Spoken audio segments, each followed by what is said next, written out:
Welcome to Football Daily's Transfer Deadline Day live stream. We're going to be live with you from 8 p.m. up until about 11 o'clock, the close of the deadline. We might flow over a little bit if that happens. So be it. Zach Jalab and Moyo are joining me in the building to discuss some of the biggest movers and shakers from today, but we're also going to discuss some of the transfers that happened throughout the window. We're going to be discussing some of the recent results of teams, and we may as well kick off the chat straight away, nice and early, with some big breaking news about Dennis Zakaria. We've got a blue in the building.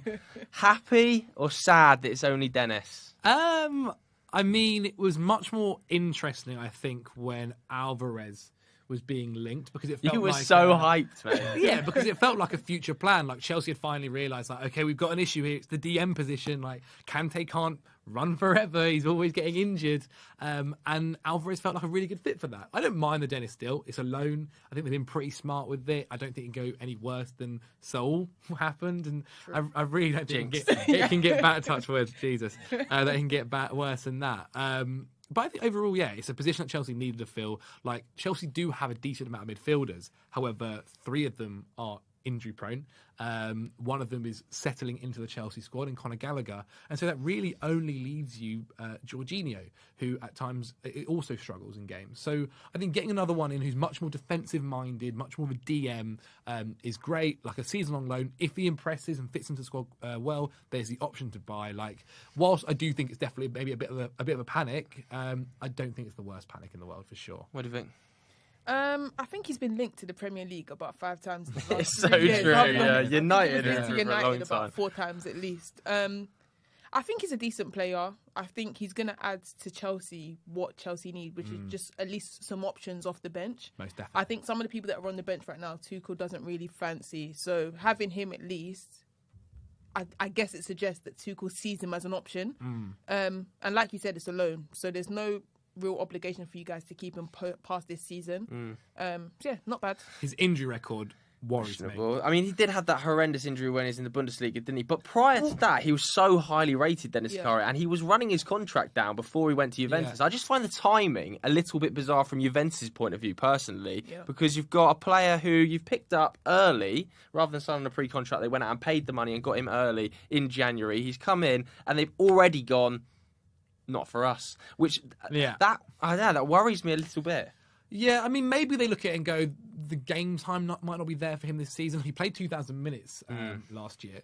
And obviously, by bringing in Paul Pogba, another midfielder that has escaped my mind. Paredes, yeah. So there's obviously maybe not the most amount of minutes there for him, and they've looked at it and gone, okay, he's a guy that we don't necessarily see maybe having a future here. If it goes well at Chelsea and they buy him, brilliant. If not, he's developing over at another club where he'll get decent minutes. And I think that's the big thing is Chelsea want to go far in a lot of games. So there are going to be minutes available, and whether that is for Gallagher or whoever, like Chelsea, especially over the past couple of years, get a decent amount of injuries as well, especially in midfield. So it's covering it. I think after that Southampton game and his comments about being tough, especially in the midfield, Tuchel realised like they need another DM there, and they can't just rely on Kante hopefully miraculously being fit for the rest of the season, which isn't going to happen.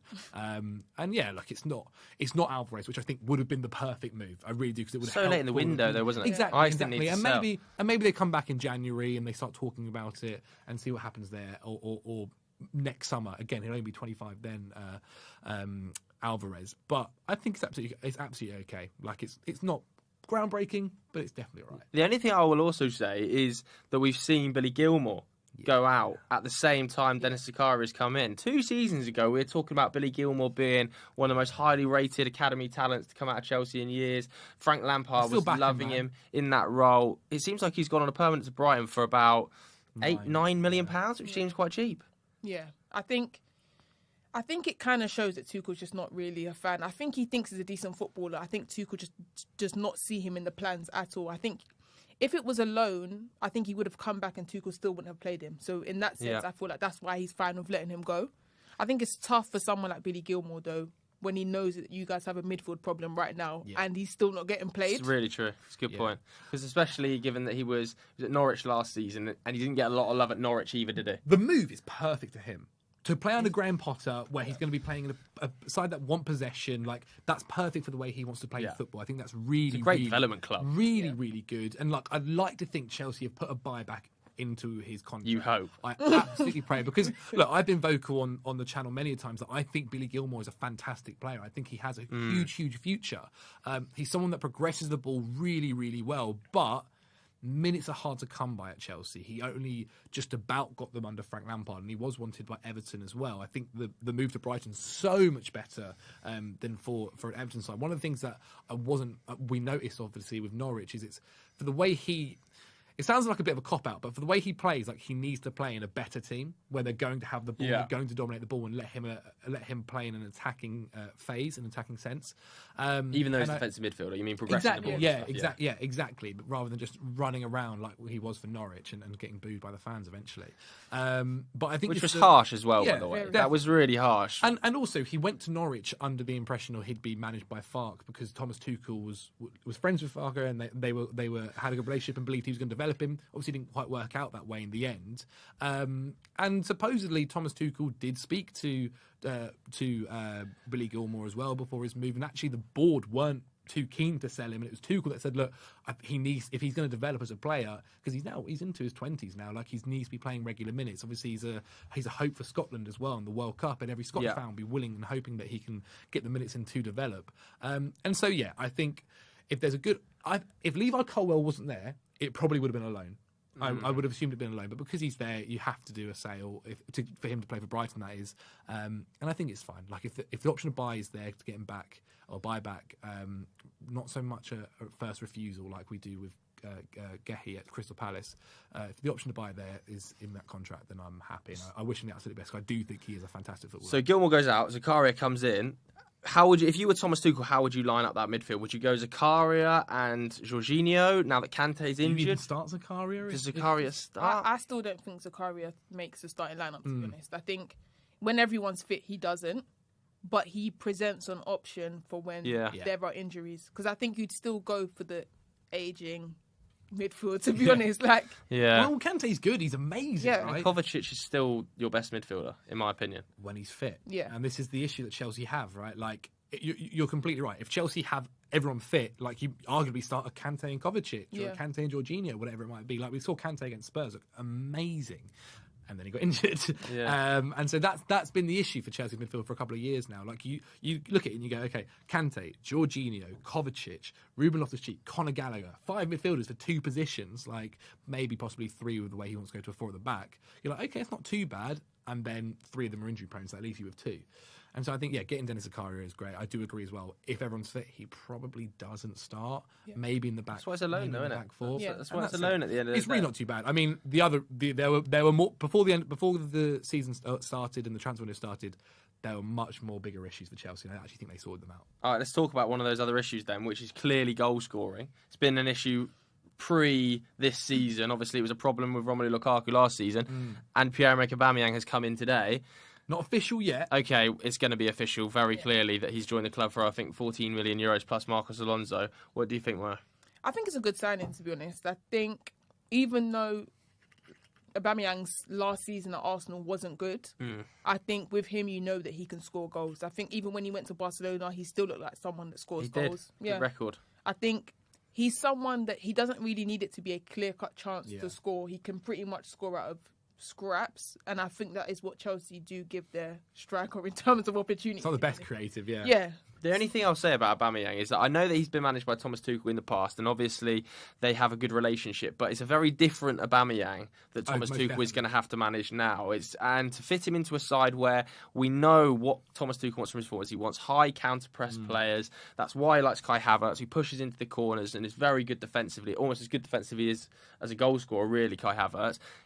That's not Aubameyang's game now that he's, 32, 33. That wasn't his game, and that's partially the reason that Mikel Arteta sold him. I know there was off-the-field problems too, but he didn't work in that pressing system. Well, out of all of the signings we've made, and obviously with the way that the board's been and it being a bit makeshift, Thomas Tuchel has had a huge say in all of these signings. He's almost been sporting director at the same time as coach and manager.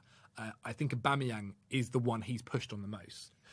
Do you think? Yeah, because I think the striker market at the moment isn't great. And I think before the transfer window, Chelsea were kind of willing to go, let's see how Kai Havertz works, and we've also got Armando Broja and give him a season as well. And I do wonder now, if this transfer had happened, say, 2 weeks ago, would Brozier have maybe got a loan out? I'm not so sure because minutes might be a little bit tougher to come by. But yeah, obviously the season started, same issue. Chelsea are still struggling to score goals against teams that are really sitting back. And it always comes down to, well, Kai Havertz isn't playing through the middle. He's always drifting off to the left or drifting to the right. But that's the way he plays. Like, it's known. And so, yeah, getting Aubameyang in, I feel like, was very pushed on Tuchel. And that signing out of all of them is the one that needs to make sure it works, because I feel like that one has the most pressure on him because he pushed for it. And I think it will, because he's a guy who's experienced in the Premier League. He's a guy who obviously Thomas Tuchel has worked with, as you mentioned. He is different, but Tuchel would have only got him in if he believed it would work. I can't see a world where he, in say 3 months' time, is complaining that Aubameyang isn't working hard. But was this not the case with Lukaku? Because he should have known this. He pushed hard for Lukaku. He wanted Lukaku as a primary transfer up front, didn't he? He paid 100 million quid for him, and then they were like, well, he doesn't fit in the system. I think he wanted Aubameyang more than he wanted Lukaku, personally, with the way things have gone. And actually, to be fair to him, he admitted in an interview recently that he wanted to give Lukaku another go this season. He felt like he hadn't really been fair on him, and he wanted to give him a go this season. But Lukaku was like, no, I want to go back to Inter Milan, which is fair enough. But yeah, I think the Aubameyang will work out, and for the fee as well being paid, and Marcus Alonso going the other way, I don't think it's the biggest risk in the world. Barca must be rubbing their hands together, though. They picked him up for a free transfer in January. They've turned 14 million quid on him, and they've managed to get a left-back cover through the door. I think that's great business, a rare piece of brilliant business from a Barcelona perspective as well. How do you see Chelsea lining up, Moyo? Now, that if Aubameyang comes in, does this displace Kai Havertz? This means he's got no place in the team anymore? I do think that he is going to go to the bench, to be honest. I think... Really? Ideally, I think he should move further back so he'd play where Mount is currently playing, because Mount hasn't been great either, to be honest. He hasn't. And I think that in doing that, you get someone that is used to going and getting in behind as well. I feel like with him, you get like attacking impetus from him, but from the 10. Yeah. So I think that could be an option. I don't necessarily think he's going to be starting ahead of Aubameyang at the number 9 position. I think they're going to go Aubameyang, Sterling, and... Maybe Mount. Mount. Right. Yeah. Kai could possibly play. It's a weird one. You've still got Pulisic Ziyech on the books, mate. No way. Those two are not. They're not dust. They're dusted, to be honest. Really? I still, for some reason, I still think there's two players there that just don't fit this system. They're good players. I think it's tough because with the way Thomas Tuchel plays, it's actually the wing backs that are the most creative players. And Reece James hasn't been there recently. Well, he missed the Southampton game through illness, and hopefully he's back on the weekend. He's been centre back as well. He has, but then he played right wing back against Leicester and got an assist and was one of the most creative players on there. He played right centre back against Spurs, I guess, to be fair. But that's when Ruben Loftus-Cheek played right wing back. I think the thing with Chelsea is more so than other teams. I think I've mentioned this a few times, but they are less structured to a formation, whereas other teams will set up in a 4-3-3 or whatever it might be, and it very much is a 4-3-3. Chelsea kind of flow. They're a 3 at the back maybe when they're attacking, but when they're defending, they're this or they're that. And I think actually more so than ever, Tuchel is trying to get them into a 4 at the back formation. Maybe brings questions over to why did he bring an extra centre back in with then having Trevor Chalobah, Thiago Silva, and at a big old fee as well. Yeah. Koulibaly and that's 75 mil. Don't forget it. It is a lot of money. But there was a period where we thought Chelsea would spend no money, and they've now, I think, maybe spent the most. But yeah, I think with the way it works out, there's a way that they could fit a formation that fits in. Aubameyang through the middle and Kai Havertz just off him behind, as you mentioned, or they do the 3-5-2 that they've kind of done at times. There's so many different ways, and I think that's what Tuchel wanted, was a few different players to allow him to do a few different things and try a few different things during the game. And I think he's got that. Like, it's going to be a big season for Tuchel because Chelsea spent a lot of money, and a lot of them have been under his recommendation. Yeah, I mean, you said they spent a lot of money. I think what we should do is go through the transfers and grade them to a level, almost like school grades, because there's so many and the fees are so big at this stage. Let's rattle off the ones we've just spoken about then. Dennis Zakaria, what would you give that? Loan. On loan. B+. I think that's kind. Yeah. I think that's kind. I think he's what low down your pecking order. When you was going for Frenkie de Jong to then come out with I mean, Dennis if you look Zakaria, at it like I think you're talking C level transfer. But I think the risk isn't that high. because it's like, okay, he doesn't do well. He goes back to Juventus. It's like the Saul, and Saul was a D in the end, like if not worse. Like it was 4 D minus F, whatever it might be. Yeah, I think if you're starting him at a B, then like all right. I've been a bit too kind. I think he's in the C category. It's absolutely fine. Like he's average. C category. What we're giving Aubameyang, I think would be a better. What would you give Aubameyang? I'd give that one a B, to be honest. Yeah, I think Aubameyang. I think he's more solid. We've spoken about those two at length. Let's go to the next player that's very, very expensive. Wes Fofana, £75 million. What's your thoughts on this one first before you do your grades? It is a lot of money. It is a lot of money. It's 60 something, which is cheaper before add-ons. 60 something. Count the pennies here, Chelsea. Yeah, 100%. 5 million of count the pennies. 5 million of easy add-ons, and then 5 million of tougher add-ons. And I think it's a 7-year contract. He has the potential. Is it? Yeah, 7 years. No, it's not. No, it is. Yeah, 7 7 years. Did you learn nothing from Kepa? This can't. I'm not jinxing it, but like it can't be as bad as that. He's a guy that before his injury, when he was 19, he looked like one of the best young up-and-coming centre-backs in the world. And that supposedly the Chelsea scouting staff have been looking at him since he was at St Etienne and have always kind of kept an eye on him and always been really impressed by him. Huge money, huge money. I guess Leicester will report it as eventually being close to one of the world record fees, and Chelsea will say, well, it's 60, possibly eventually reaching 70. The way I look at a 7-year contract, I know I can understand it's a long time to commit to a player, but also it's a new American model. I've seen Todd Burley mentioning this, thinking about doing it with Reece James and Mason Mount, committing players to NFL style contracts. I mean, the issue there is if he gets an injury again, then you're stuck with him. Or if he plays poorly and you can't offload him, you're stuck with him. Basically, what happened with Kepa Arrizabalaga. But he is a good player, and if he stays fit and he keeps developing at the rate he does, Chelsea could have one of the best centre backs in the world in their hands here. And so I like the deal. It is a lot of money, and I'm happy. I'll go B. Like B. I'm not going to go A because. Well, what do you think? Where's Fofana? Because that is a big old chunk. It is a big fee. Nearly Maguire money.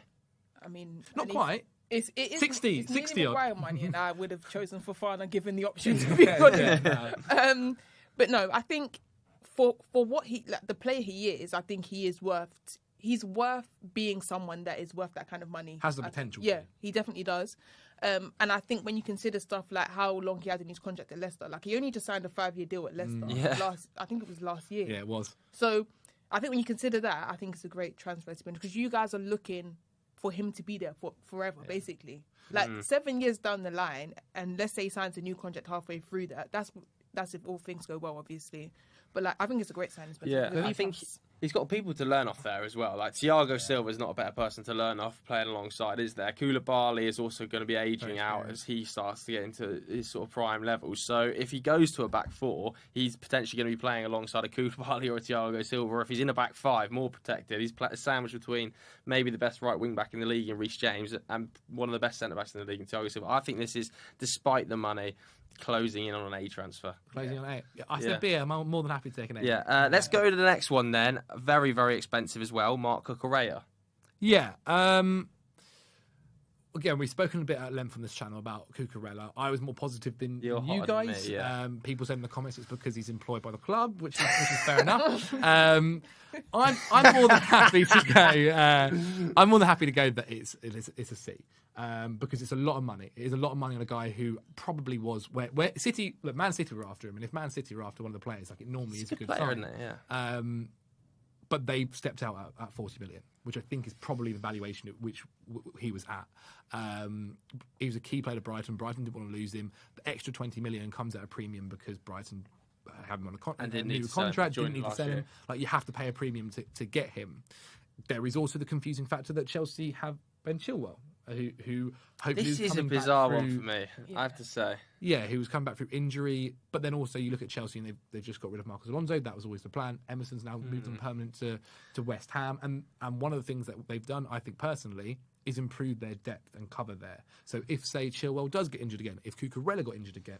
Big old feat to be bringing in depth, though. And I think agree. It's harsh on Ben Chilwell, who I think is a really top-level left-back. And I know he had an injury, but I'm convinced his attacking output is better than Marco Correa's. And in the wing-back position, when they're so high, like Reece James is... it was at the start of the season when he was getting into the box back post and stuff. Ben Chilwell looked so dangerous. Yeah. I don't know whether that's Cucurella's game. What do you think, Moya? I think Cucurella is better in like the middle phase of the game than Ben Chilwell. I think Ben Chilwell's great in the final third, to be honest, but Cucurella in the middle looks really good, to be honest. He looks to be the person that's better out of the two in bringing the ball up from the back as well. I think it's a good transfer, to be honest. Even at 30, even at like close to 60. To be honest, I can't speak. United overpay for everything. At this point, I do think 60 on a Cucurella makes sense. Like, when you buy it internally from the Premier League, you already know you're paying a premium. Very true. Yeah, that is true. I mean, the next man, though, maybe not as... we didn't grade him. We didn't grade him. Cucurella, I think, C-. I'm happy to go with that. I'm happy to go with that. I think the fee is just so large. Yeah, it's got to be a contender for world record fee for a left back. Yeah, it must be. It must be up there. Yeah, I'm more. Yeah, I agree. C-, I think, because the fee is so. Moya is giving it. I think a B-. You know, I think it's a really good transfer to me. He's not even old. Like, he's good age. Not even, very, very young. Let's see what the comments think as well. Let us know what you think in the YouTube comments right now. What grade you would give him? Raheem Sterling. It's got to be up there as an A. A. 100%, man. Proven Premier League goal scorer, such good forward. You could argue A+. Like, he's a guy who is so experienced in the Premier League, a goal scorer, or became a goal scorer at Man City, learning under Pep Guardiola. And he's 27. 27 is the age supposedly where attackers hit their peak. I know obviously Raheem Sterling had been playing since he was like 16, 17. So people can argue it was a little bit less, and maybe when he does hit 30, it might hit him a bit more. But so far, so good. Chelsea needed, like, the way I can explain this, right, is Chelsea needed someone to just be kind of like a poacher in that box, especially on that left wing. So much of the creativity comes from that right. And Reece James digging balls, whoever it might be, Mount, yeah, even Ziyech when he's there, right? And we saw that when someone was at that back post, Ben Chilwell, there are goals to be had. Yeah. And that wasn't happening when, say, Christian Pulisic was playing out there, because he's also thinking about being creative and trying to set up opportunities. And then if you look at the goal against Leicester, the second one, I've seen that ball played so many times where it goes past the defender, through the front post. It's in that kind of position where it's tough for the keeper to come out and collect it, and it always just go off. And finally, you've got someone like Raheem Sterling, who's a poacher. I think it's a fantastic transfer to get it for under 50. Yes, the add-ons are over 50, but to get those add-ons, like Chelsea need to win the Premier League. So it'll be worth it. Yeah. A star? A star. Yeah. How many goals do you think he gets this season? In the league or in general? In the league. Do you think he gets double? I think he can. He's got good fitness as well, isn't he? Double figures. I think he's going to get. He's already on 3. I'm not joking. I think he gets between 15 and 20. I would take that so because their top back. goal scorer consistently has been Jorginho on about 6 on pens. Yeah, look, I still think the way Chelsea are going to be this season as well is it's going to be a number of players contributing. Like, if he hits 20, I'll be over the moon. Yeah. But I think the ideal world is we might see a few players hit double figures. Aubameyang, Sterling, Mason Mount. Like, if another one can if Kai Havertz can also do it, like, that's fantastic. Yeah. That'll be between 4 players all hitting 40 goals combined. I think that would be an unreal transfer. And so far has been working. Yeah. Man United as well, 1-0 up. Oh, Jadon Sancho has scored. So that's a good start for Manchester United. You guys now. Celebrate. United, yeah. Thankfully. Let's also just rattle off the last couple of arrivals then. We'll just do these as quick fire ones. Sure. Carney Chukwuemeka, quite an expensive fee, but looks hugely talented. Barcelona are extremely interested in signing him. Yeah, he was meant to be going to them as well. Yeah. I mean, it's a C at the moment. I don't want to go too low because I don't feel like it all depends on how much game time he gets. It's hard to do that. Should we just do an overall then? Chelsea's window. They've spent an awful lot of money. If you were to grade Chelsea's window overall in terms of the Premier League, would you say has it been the best window in the league? Has it been? No. It's got to be close though, surely. It's definitely close. It's definitely up there, probably top 3 windows. Paid for it to be up They've there. paid for it, but the players they've got in are quality. And I feel like they've covered most of the positions that they needed to. And for now and for the future. Yeah, that's one of the best things. True. I think Really good with the shout. signs they've brought in, it's not just it's players that who are going to be there in the future, like your Wesley Fofanas, like Cucurella, but also can do it now. Yeah. Which was a big thing. Losing Christensen and losing Rudiger, he's so important. Yeah, you forget. They needed to spend to replace them. I will go with a B+. Yeah, I think it's close. I think I'd be more than happy to rate Chelsea. I think for me, the number one is Arsenal.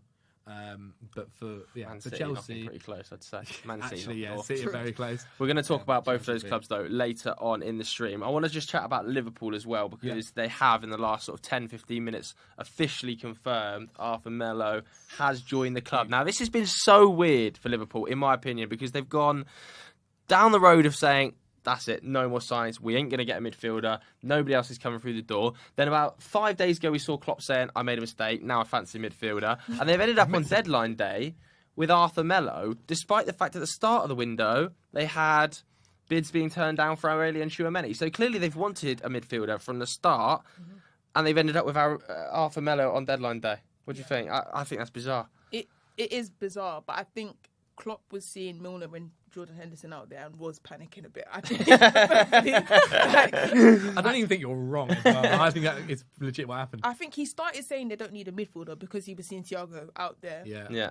That's how it pretty much started, and then gradually, he was seeing Thiago and Fabinho out there. Yeah. Gradually, you're not the wrong. midfield has turned into Harvey Elliott, please save us, and now And he's good as well. Harvey Elliott's Elliott good. vibes. and he's very good, but you don't want him to be your best midfielder right now. Yeah. Like, you want to be able to rely on someone, and he's supposed to just come and add bits, as opposed to like you literally need him to perform, otherwise you're toast. It's a little bit Zakaria-esque. Like, Yeah. if everyone's fit, he's not starting. Like, he's not going to be getting in that starting 11 in that midfield three. It's going to be Thiago, Fabinho, might even be Elliott then as well, or Henderson if he's back on form.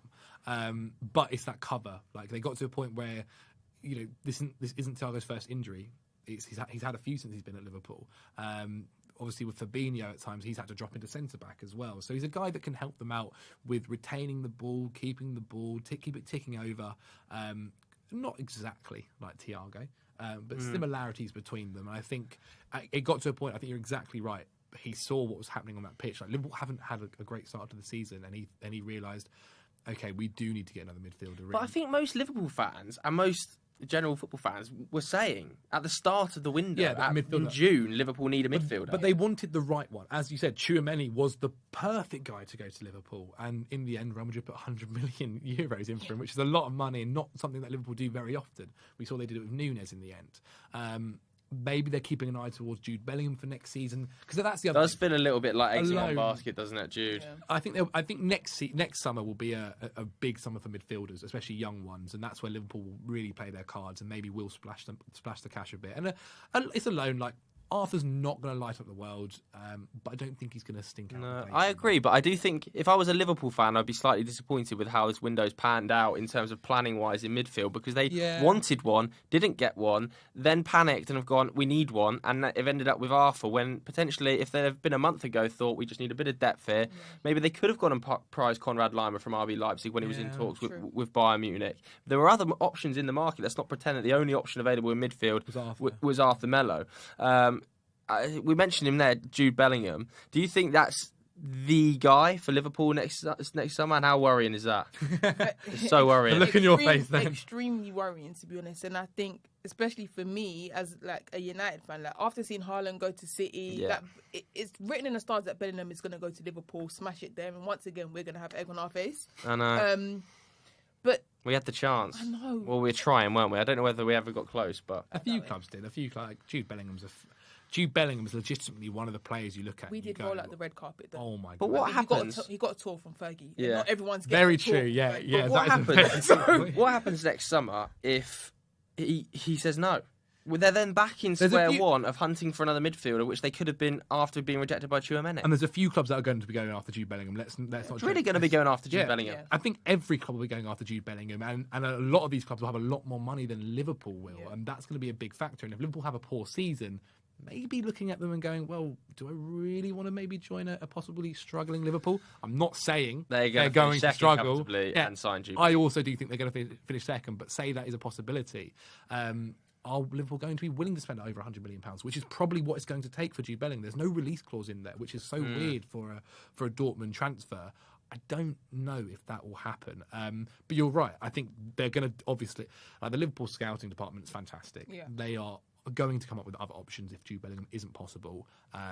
But yeah, Jude is like the perfect guy who does everything. Yeah, and I see them getting a Neves, to be honest, from Wolves. Really? That is their feeder club anyway, so I mean, it's a good they it's a do good have option. that element, don't they? And also, I'm convinced that I know he didn't move this window, that Frankie de Jong is at some stage going to become available. It's all well and good saying, I want to stay at Barca. I'm very, very keen to stay at Barca. Especially if things keep going. And obviously, he's keen to stay at Barca. That's fine. If he spends an entire season on the bench at Barca, behind Pedri, behind Gavi, behind Busquets, behind Kessie in midfield, I think it becomes a very different outlook on whether or not he wants to leave the club. If a team like Liverpool are involved, if Liverpool come in and you've started 4 games across the course of a La Liga season, and they're like, we want you to be the guy in midfield, we're not going to be able to get Jude. Can we get you for £70 million? I think that is a really good signing. I don't think it's impossible, but I think the issue with the January window this season is going to be Post-World Cup. Post-World Cup. I think there's going to be so many problems with the January transfer window. Players being injured, players being tired. There'll be the classic, he had an unreal World Cup, the James Rodriguez factor. Never players that getting big moves. I think there's unlikely there's going to be major transfers happening in January. Whereas in the summer, I'm just convinced if Frankie hasn't played minutes, then he might be coming back on the table. So we're saying potentially Bellingham, we're saying Frankie. Declan Rice is another name. Got to throw into the mix. About him. You know, he's heavily linked with an exit from West Ham this summer, and he couldn't because of the length of the contract. But if he has a good World Cup and he's a year later into his contract, Declan Rice, Liverpool. Yeah, I think because all the chat about Declan Rice was that he was going to go to Chelsea. Yeah. But I think this window specifically has kind of shown that Tuchel actually doesn't want Declan Rice, because the thing they were saying before was that they don't want to spend the money. That's what their argument was, that Chelsea don't want to spend the money. But Chelsea have shown this summer that they don't mind spending money when they want the player. Yeah. Like they've pretty much paid, or at least bidding him for that. Yeah. They pretty much bid the asking price for every single player. Like they asked the club how much you want. Yeah. How much you want, we'll bring it. West Ham said how much they want for Declan Rice, and they went, we're no. good. Yeah. Yeah. Yeah. And I think the same would probably be said at Liverpool next summer. I don't see Liverpool going and doing 150 million on Declan Rice. But the price probably drops next summer, because isn't that not the last summer? I can't exactly remember. I think his contract's up in 2024, Declan Rice. Yeah. So next summer he will have 1 year left on his contract, but he'll have an additional optional extra year. So there's every chance that next summer is the key time for West Ham to sell him, because if he has a good World Cup, he'll have 1+1 left. That's maximum price value. So if you're going to get 150 million for him, it potentially is there. There's a part of me thinks maybe he then starts pushing for you're right, 2024, because he got offered an 8-year contract, rejected it. Obviously, 8 years is a hell of a long time. And maybe there was a release clause in there. I'm not so sure. But he's a guy who can do it all. I actually do agree. I think if Chelsea wanted him, they would have got him this summer. Yeah. But maybe they looked at it and went, is it worth spending over 100 million this summer, when maybe we can do a couple of stopgaps? I mean, he's got a United mad bid written all over it. Exactly. Yeah. I think next summer it could be a thing where someone puts 90 mil and they go, okay, we'll see what we can do. Yeah, I mean, lots of people as well at the start of the season. I want to just talk about Liverpool being written off, because at the start of the season we've seen them have a couple of poor results, a couple of draws, sloppy performances. We saw at Old Trafford as well, but then they bounced back massively against Bournemouth. They scrape through against Newcastle in a pretty unconvincing performance that, had the VAR been 1 millimetre the other side, probably sees Newcastle go on and win that game, I'd suggest, from Alexander Isak. Do you think everybody's written Liverpool off too soon, or do you think that they have got legitimate problems? I think they've got problems, but people are definitely over-exaggerating. They're probably highly likely still to get top 3, to be honest. Like, the way the table's gone right now as well, with Arsenal being ahead, I think it's a pretty open year. I still expect Liverpool to be in the top 3. When you've got someone like Salah, even though he's not firing right now, we know what he's going to end up doing. Yeah. By Yeah. he lives and breathes goals. So this period right now is not a happy one for him, but I feel like he's just going to counter that soon, to be honest. Yeah, I think there are problems at the back for Liverpool, and I feel like the structure's not quite working. Like they've had this high line for years, it's worked to perfection, and they play it very deliberately, don't they? Fair enough, but I think it works better when they've had a really fit Jordan Henderson on that right hand side of the midfield three. So when Trent overlaps and gets to the byline and plays forward, Jordan Henderson tucks in, or Fabinho when he's fit as a defensive midfielder pulls into the right back role, and it allows them to play that high line because they're so good at playing it. But when they don't have that, and it's Harvey Elliott playing on the right, and it's somebody else playing the defensive midfield role, and Trent's still going forward, I feel like it's a little bit exposed. There's definitely problems there, and I think clubs are getting better at exposing them more so. Yeah. United did it brilliantly. Like, I think you're playing Liverpool, you're still going to struggle to have possession of the ball, but when you do have possession, it's about counteracting them and getting them the counter-attack. And as I said, you guys did it really well. Newcastle last night did it fantastically. But at the same time, like, how many times have we seen this record? Like, Liverpool have a bit of a patchy bit, even last season. 100%, it happens all the time. I don't think they're going to win the league. I actually think there'll probably be a bigger gap between them and City than there was the season just gone. Saying that, you watch them now probably go and do 90 points and end up being only a couple of points behind. But even 90 points, you might finish 9 points off City this year. Or 10 yeah, with the way Haaland's looking, for sure. Maybe Arsenal as well, with the 5 wins and 5 wins in 5 and there's games. the Nava drinks. Yeah, well, good. I'll happily see Arsenal drop out. But yeah, like we've seen this so many times with Liverpool when it's like, as you mentioned, Salah or and Nunes got the red card. Once Nunes is there, like we saw when he was playing, okay, his touch might be a bit Bambi on ice, but it works. He scores goals and he's a nuisance and he's aggressive. And I think actually Liverpool have been maybe missing that. They also absolutely destroyed Bournemouth on the weekend, 9-0. Like they have the capability to do that. I think they will sort out the issues. And Jurgen Klopp's a fantastic manager. Like any issue he does have, he'll find a way to find a solution. And then before you know it, Liverpool are flying again. I agree. I think Liverpool have been written off way too quickly. I've seen people on like Twitter and TikTok and stuff saying that, even Liverpool fans saying we're going to struggle to get into the top 4. We are going to really struggle for Europe this season. What a load of rubbish. But this is football, Liverpool will be finishing in the top 2 or 3 this season. They are the second best team in the league. Even against Manchester United, where we caused them problems on the counter, they still dominated the ball. They still came there, had chances to win that game. I think as soon as you get Fabinho and Thiago back fit, they are going to be absolutely fine. Darwin Núñez is going to score 10 to 15 goals probably this season. And like you said, Mo Salah started a bit slow. Okay. Yeah. He finished last season quite slowly. But when he goes for a patch of success, it's like the purple patch of your dreams. It's about 30 goals in 8 games. And people forget, like, Diaz still looks brilliant. They've got Jota coming back from injury as well, another forward option for me. They didn't look too bad against Bournemouth for sure.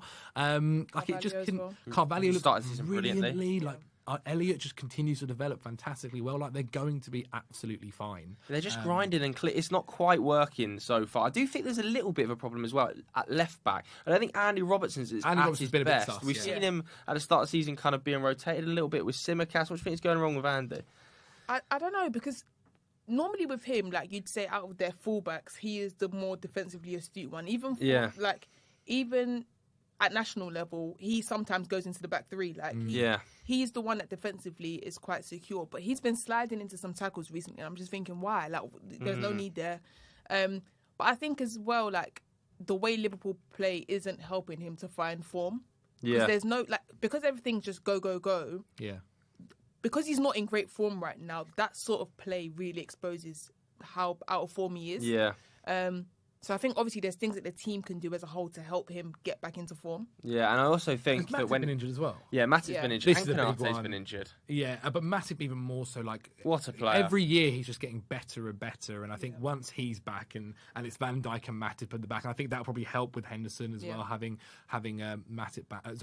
Robertson having Matip back as well. And having Thiago when Robertson doesn't have to come into that midfield role and Thiago is ticking the ball over on that left side of the midfield, it allows Robertson to play in those forward areas and get on the overlap and get to the byline. And also, I think Simicast looks good. Simicast is a really, really top-level left-back backup and he's pushing Robertson. So when he comes off at 70 minutes and stuff, it's partly down to the fact that Simicast is really to good go, as a backup. So it all depends on their injuries, man. Like if they continue to get unlucky with injuries, and Matip keeps getting injured, and Canate and Thiago, then you might actually see a big drop off. But you hope the injuries sort themselves out. What's success for Liverpool then this season, do you think, for Jurgen Klopp? Because I think we can all agree it's maybe unlikely they win the title, but we say that every single year. So does he have to win a Champions League? No, I think success for Liverpool, for me anyway, would be them getting top 2, 3 and winning a trophy. And then do you think that's success for Liverpool fans? I think Liverpool fans have to take it. I think Liverpool fans last season obviously got the other 2 trophies and they ended up disappointed.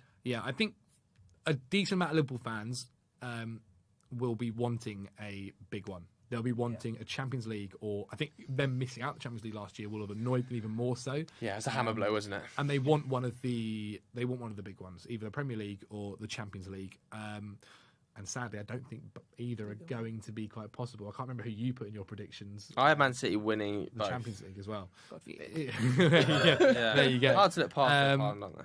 But I mean, Liverpool are very experienced in knockout football. Klopp's a fantastic knockout football manager. Like, it wouldn't shock me if they make it to the final again. And, no, definitely not. But yeah, I think personally success is winning. If they can do the 2 domestics again, like League Cup and FA Cup, and finish second, brilliant season. But if they do 1 and finish second, absolutely fine. I think 1 is like the bare minimum for Liverpool at this stage, given that they are one. But like, if they finish second and don't win any trophy, like, I don't think anyone's going to be like Klopp. I think if they finish second and don't win any trophies, they won't be saying Klopp out, but it'll be a disappointing season for Liverpool. It will be a step backwards. Yeah, it'll be a step backwards, but it's tough because someone has to be, somebody has to be the person that doesn't win the Premier League or Champions. Yeah, exactly. It's the same thing with, like, I'd probably say Chelsea. Like, if Chelsea don't win a trophy, everyone's going to be like, well, that was quite... And, like, if Chelsea don't get top 4, that isn't successful. If Chelsea got top 4 and didn't win a trophy, people would still be like, was that a good season, or was it just what was expected? Yeah. I think you're right. Basically, every club, apart from maybe Arsenal and Spurs, maybe even Spurs, to be fair, need to win a trophy to at least be and get top 4 to be considered successful. Yeah, it's interesting because we put out a poll on YouTube a minute ago, and 56% of people said that Liverpool won't challenge for the title. So people's expectations are definitely lower this season, because last season you would have said challenge for the title, that would have been up near like 80s and 90s, man, challenging for the title. Yeah, but football is so reactionary. Like, they've seen the 5 games and they've gone, oh my god, Liverpool are so bad. Give it 5 more games, say Liverpool were really good again, and everyone's like, they're going to challenge for the title. Like, that's how football is. I get it why, but Let us know though in the comments as well what you think is going to be success for Liverpool this season. Is it just 1 cup, 2 cups, Premier League, Champions League, whatever? Let us know. Moving on to a club then that a lot of people have been touting for cup and title potential, Tottenham Hotspur.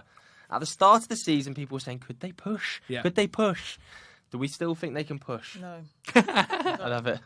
No, they actually don't look good, by the way. Like, they've won games, they're winning games, but they do not look good. Yeah. But is that every Conte team?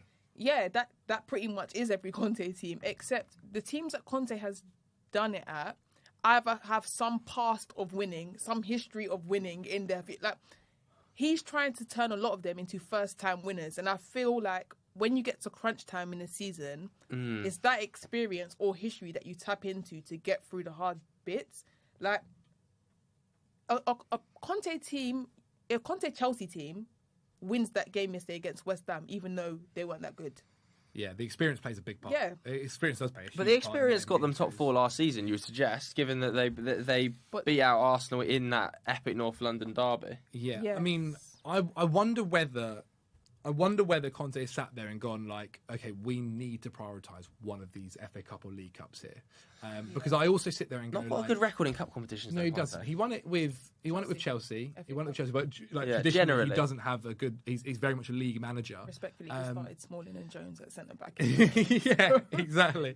And I do look at it and I go like, okay, if he gets to the end of this season, because he's a guy that always wants to, especially in the league, he wants to be challenging in the league. And if he gets to the end of this season, and Spurs, like, even if they've got top 4, brilliant, but hasn't won a trophy and they've just got top 4, I do wonder if he goes like, I want to be going for the league, and looks at like maybe the Juve job becomes available again, or a job somewhere else becomes available. Real Madrid, Ancelotti leaves Real Madrid, and he goes, do I want to go to a club that's going to challenge for the title? Because realistically, it's going to be tough to be challenging for the Premier League with Man City, especially under Spurs. I think Spurs have kind of shown everyone that actually, surprisingly, they were willing to spend money this summer and brought in a decent amount of good players.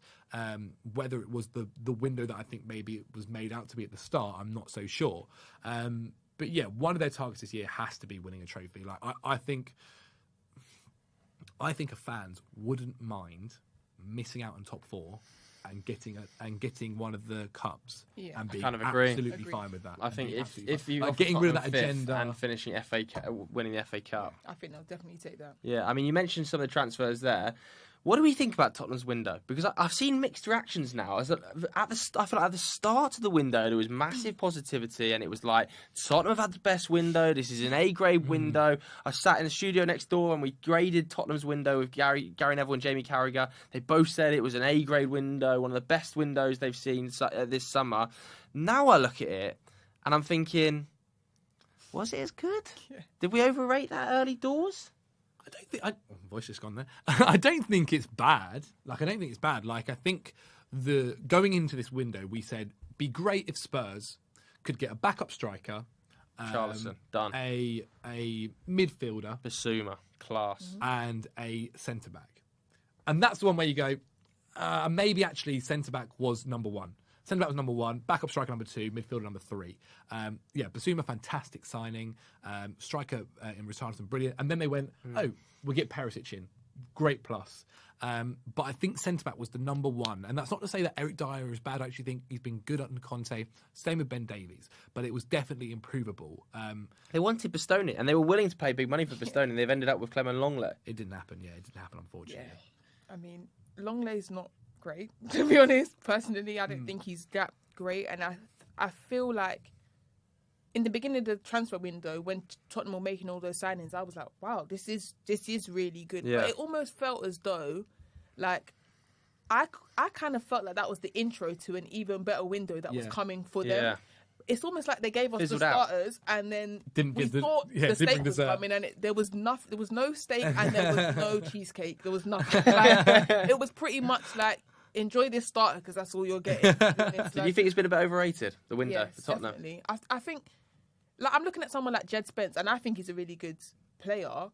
But Conte, the way Conte is talking about him, it doesn't sound like he was even ever in his plans. Club signing. Yeah, but is there a problem with that? Like, I feel like is it Udogie at left back? I feel like it might be a bit of a club signing as well. We've just said that Antonio Conte is going to be here a year or 2 years. If you're not signing club signings and you're going to only sign 35-year-olds like Perisic, then you've got massive problems. Like, I don't have an issue with Paratici having an overarching view and bringing in a player like Jed Spence and Udogie, for instance, at left back. I agree with you. I think the centre back was a major problem, and I don't know whether Longley is going to be the guy to fix it. But I just back Conte to get the best out of centre back. And the window at the moment, I'm not saying the window is bad. Like, the window to me is a B, like arguably a B plus. Like, but if they got that centre back, you're going. I think you're kind of leaving there going like, they've had a brilliant window. Like, they've challenged with Arsenal for this window here. They'll be fine. Like, they've obviously got Romero, who's brilliant. They've got, as I said, Dyer and Ben Davies, Langley. Like, I kind of agree. I think he'll be. They've got about 5 right backs. I'll be fine. Yeah, they have got 5 right backs. Did they bring anyone? Well, they wanted to bring Danny James in, didn't they? Yesterday they were talks over a loan move, and that's kind of collapsed. He's gone to Fulham, so it doesn't look like they're going to be anyone else. I'm surprised they didn't just dip back in for Adama Traore, to be honest. Who looks like the most Conte player ever. He's brilliant. But yeah, look, it's definitely not what, I think you're right. It's so you not don't think overrated? To be. I think it's rated. Like, I think people did originally overrate it. Yeah. But now I think everyone's come to the realisation that they've got some good signings in. Some of the signings are really good. Like, but I think Perisic is like technically outrageous. The ability to take a corner with both feet on the right and the left is ridiculous, honestly. I think Basuma is going to be a long-term beast in the middle of the park for them. Richarlison is an interesting one. £60 million, still can't start a game, and I don't know. I'm going to throw it out there. Son started the season badly. Really bad. He's been poor for the first 5 games. You tell me, my draft is getting destroyed. He's a fabulous footballer, but I don't know what has happened last 5 games. And if I was Richarlison, I'd be going, if I'm not starting now with Son totally out of form, like dropping howlers, when am I going to get a game? Yeah, I think Conte is finding it tough because someone like Son, you want to play him into form almost. I don't know if he'd benefit from being on the bench. Yeah, it's true. He seems like someone that you just need to keep playing and hope that it will click. Get that sooner one rather than goal. later. Yeah. I think, I'm surprised as well that they didn't bring in an attacking midfielder, a creative midfielder. Well, they looked at it, didn't they? They looked at bringing back Ericsson and decided not to in the end. Like, I think they are keen on that 3 forward line and hoping that hoping maybe Basuma becomes a bit more creative. But there's definitely a creativity void in the midfield. I look at the midfield and I look at Bentancur, Højbjerg, Yves Basuma, Ollie Skip, kind of role, and I think if they needed that bit of creativity, like against West Ham last night when it wasn't quite happening, it was a bit stagnant, it was a bit static. Who's going to get the ball and go, okay, here's a little dinked ball into Harry Kane? Who's going to create? I don't know. I feel like that's maybe a little bit of a void, which does surprise me. They didn't go for Christian Eriksen when he was available on a free, and I feel like he would have Champions League football, staying in London. Yeah. And there were a couple other names as well that I'm actually surprised they didn't go for. Because it's not like they play they let Ndombele go, obviously. Yeah. I know, who's a very good player, very creative as well. Obviously, Conte is not really feeling the fitness levels, I think. That was what he... yeah. But, I'm sure if Conte would have dipped into his book of who he's managed before, he could have found someone else. But he's managed Eriksen as well, so it surprised me. He managed him into a Serie A title. Well, they also looked at Zaniolo as well. I think there was some things where it was like injuries, or obviously maybe price tags were a little bit too high. Paqueta's gone to West Ham though. I think if Tottenham were in the market for an attacking midfielder who can also play a bit deeper, can play in the forward line, super versatile, works hard. We've seen Conte. How often does Conte rotate and change formation to kind of do that kind of thing? Like he's obviously happy with his 3-4-3. Yeah, he's 3-4-3, and obviously the front line does look like it is Son, Kane, and Kulusevski, who also started the season very, very well as well. Like he finished it off last year, and I think maybe they just went look, to go and get Christian Eriksen in, he wants to be playing week in, week out, which obviously Man United were able to offer him, and Conte's not going to be able to do that. And I think that any player that is a creative player and playing 10, and you're going, look, you might not actually feature that much. I don't know if that... I think the length of contract as well for Eriksen. Yeah. I think United give him a 3-year deal. I don't think many other clubs were potentially offering him a 3-year deal, were they? You mentioned centre-backs a minute ago. Mm-hmm. We should touch on that as well, because Longley's come through the door, but they're still starting Dyer. Davis is still there, and they were after players like Bastoni. He's a big name. Yeah. I think it was obviously the Bastoni deal just didn't. I think it was the club didn't want it to happen. Basically, in the end, they weren't so willing to let him go. He's obviously one of the young centre backs coming out of Italy and for the national team. Looks brilliant. But I just guess maybe they were priced out in the end and weren't like Spurs have actually untraditionally spent a lot of money this summer. Yeah. I think that kind of shocked us, and as we were saying earlier, maybe we were then going like, well, if they spent all this money now, what's stopping them then spending the money to get him out? Because that was also being rumoured before the Lenglet deal as well. Yeah, it was. It was pretty long. I think they kind of had him as the number one, and maybe they looked at it and went like, okay, if we can't get Bastoni, do we really want to get the second person who actually isn't maybe going to be challenging, or who isn't going to be levels above, say, what Bastoni would do for Davies or for Eric Dyer? I think they looked at him and went like, we're kind of happy where we are. Let's get the stopgap in Lenglet, season long, brilliant. Hold for next window. Maybe the price goes up a little bit more, but we've got the funds to go and do it again because we haven't spent obviously as much as we have this summer. So it's understandable. I don't think it's not. It could be, if they get him in, it's a brilliant window, but it's not the end of the world. And let's talk about the right back position as well then, because Emerson is still occupying this right wing back role. Matt Doherty, towards the back end of last season, put together a spell of sort of 6 to 8 games where everybody thought, oh my goodness, Matt Doherty of Wolves is finally back. He's going to play in the wing back role. He's got injured, then Emerson's in, and Jed Spence just sits on the bench. At what stage does Jed Spence get a game? Yeah, to be honest, I thought, especially with this week being 2 games in about 5 days, I thought this would be the one, but obviously it wasn't.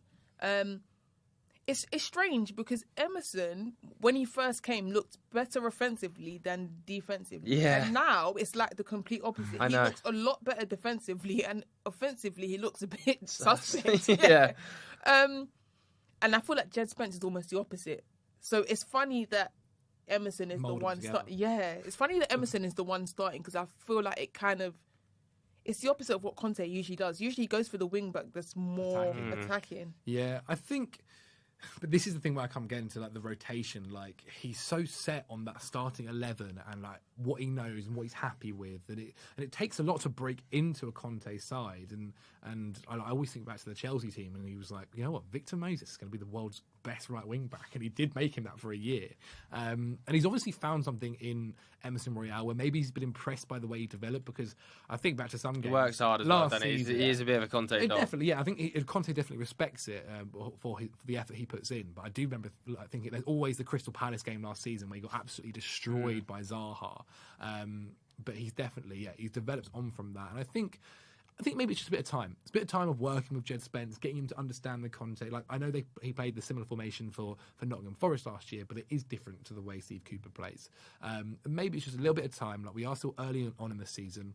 Come say November, maybe less, not November, but October, mid-September, you do see him. Maybe it's that FA Cup game where you trust him, or League Cup game where you trust him, and he goes, brilliant, okay, I like what I've seen here. And slowly but surely you also see them split in minutes.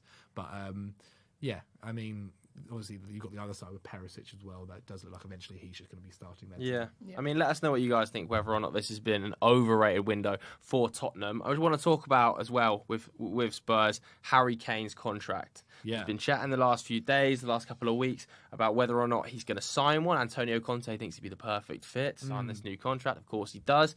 Would you sign it if you were Harry Kane, a new deal?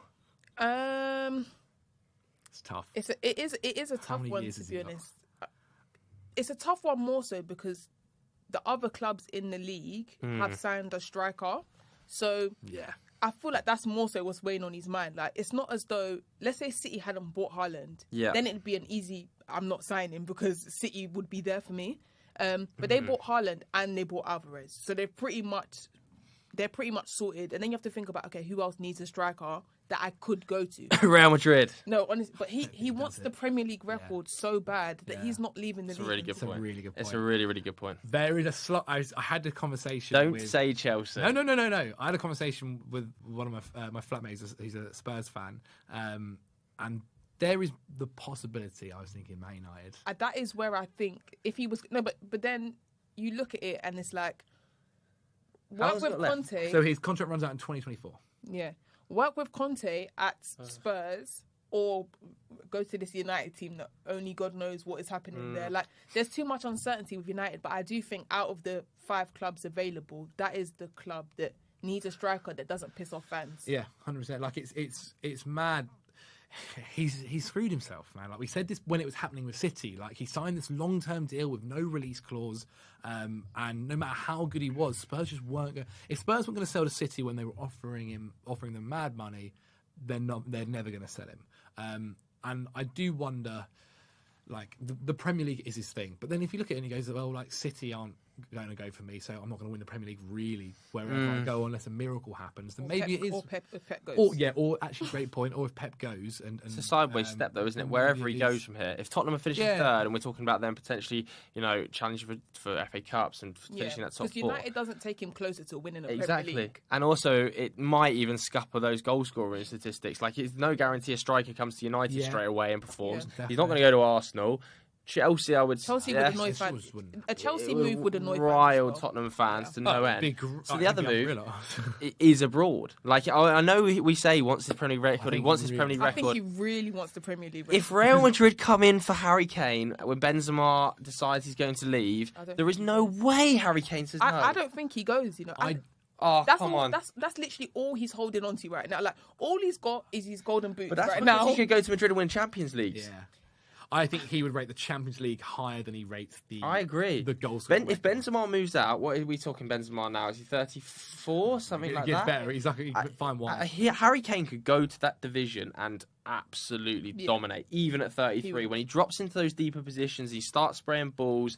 They've missed out on Kylian Mbappe. They're going to be spending big in the forward areas. I would not surprise me in the slightest if they were very, very interested in Harry Kane. We saw Bayern Munich interested in him this summer. And you also, look, you get league titles. Like, you get trophies. Whatever club you go to abroad, you're going to get, like, if it is Bayern Munich, you're going to get trophies. If it is Real Madrid, you're going to get trophies. And I think he gets the England record, to be fair. That might be enough to... Yeah, that is... Gets the England record, and he might just go... He might think to himself, if he gets... Let's say he gets to 200 this season. Yeah. He might think to himself, I could go 4 years to Madrid, to 34, or I think he's 30 now, isn't he? He's 29, but turning 30 this season. So I could go 4 years to Madrid, win a Champions League, 2 league titles, come back to the Prem, and still get close to Alan Shearer's 260 goal record. He's a fit guy as well, right? Like, he keeps himself in great shape. I know he's obviously had a bit of an patchy injury record at times, but then does get rushed back for miracles and is back within 2 weeks. But now we think about it, Real Madrid does actually feel like very I think it's such a good fit. I think he would be amazing for Madrid with like Vinicius going past him on one side, like Conte's like he does with Conte's the manager now after Ancelotti's left. No, Pochettino then goes to Madrid even and he's better. with Poch there. I don't know. I think there's something in that. I think the idea of him signing a contract, it would have to include a release clause. Yeah, and like the only other questions you have is maybe like does he want to? Is he happy in England? Does he want to stay in England? Like in terms of the culture side of things, and would he want to move over to Spain? Obviously, he'd probably do a lot of talking with Gareth Bale, you assume, and see how he found things. I mean, Gareth Bale can have his moans, but Gareth Bale's come away with 5 Champions Leagues, and also he got paid, which is the other thing that Real Madrid will do. Yeah. Real Madrid will pay him buckets. The biggest club in the world too. Let's have it right. There is a very big possibility Harry Kane ends up at Real Madrid. I think as well, though, it depends on because do you not just see Haaland ending up? I feel eventually, definitely. Haaland doesn't really 4 years there, he's out. Yeah, Harry Kane's the stopgap. Harry Kane's the stopgap. And then he goes to City, and then wow, that would be absolutely ridiculous. Let us know as well, guys, where you think Harry Kane is going to end up, or is he going to sign this new long-term contract? Well, that is it for part 1. That is the end of part 1.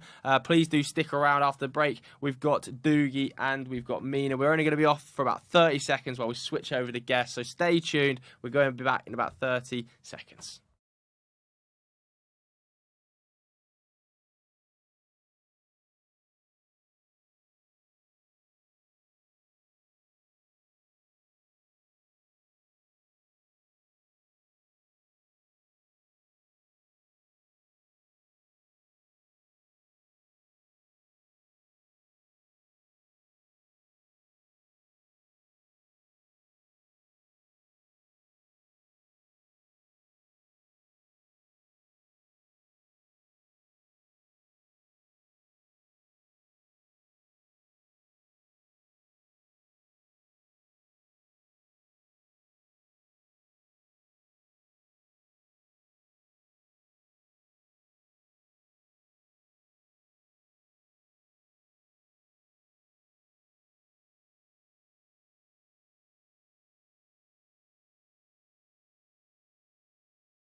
We are back in the building. Doogie and Mina joining me for part 2 of our transfer deadline day special. We may as well open up with Manchester United because I haven't seen the first half. Mina, you've watched the first half. Yeah. What's going on?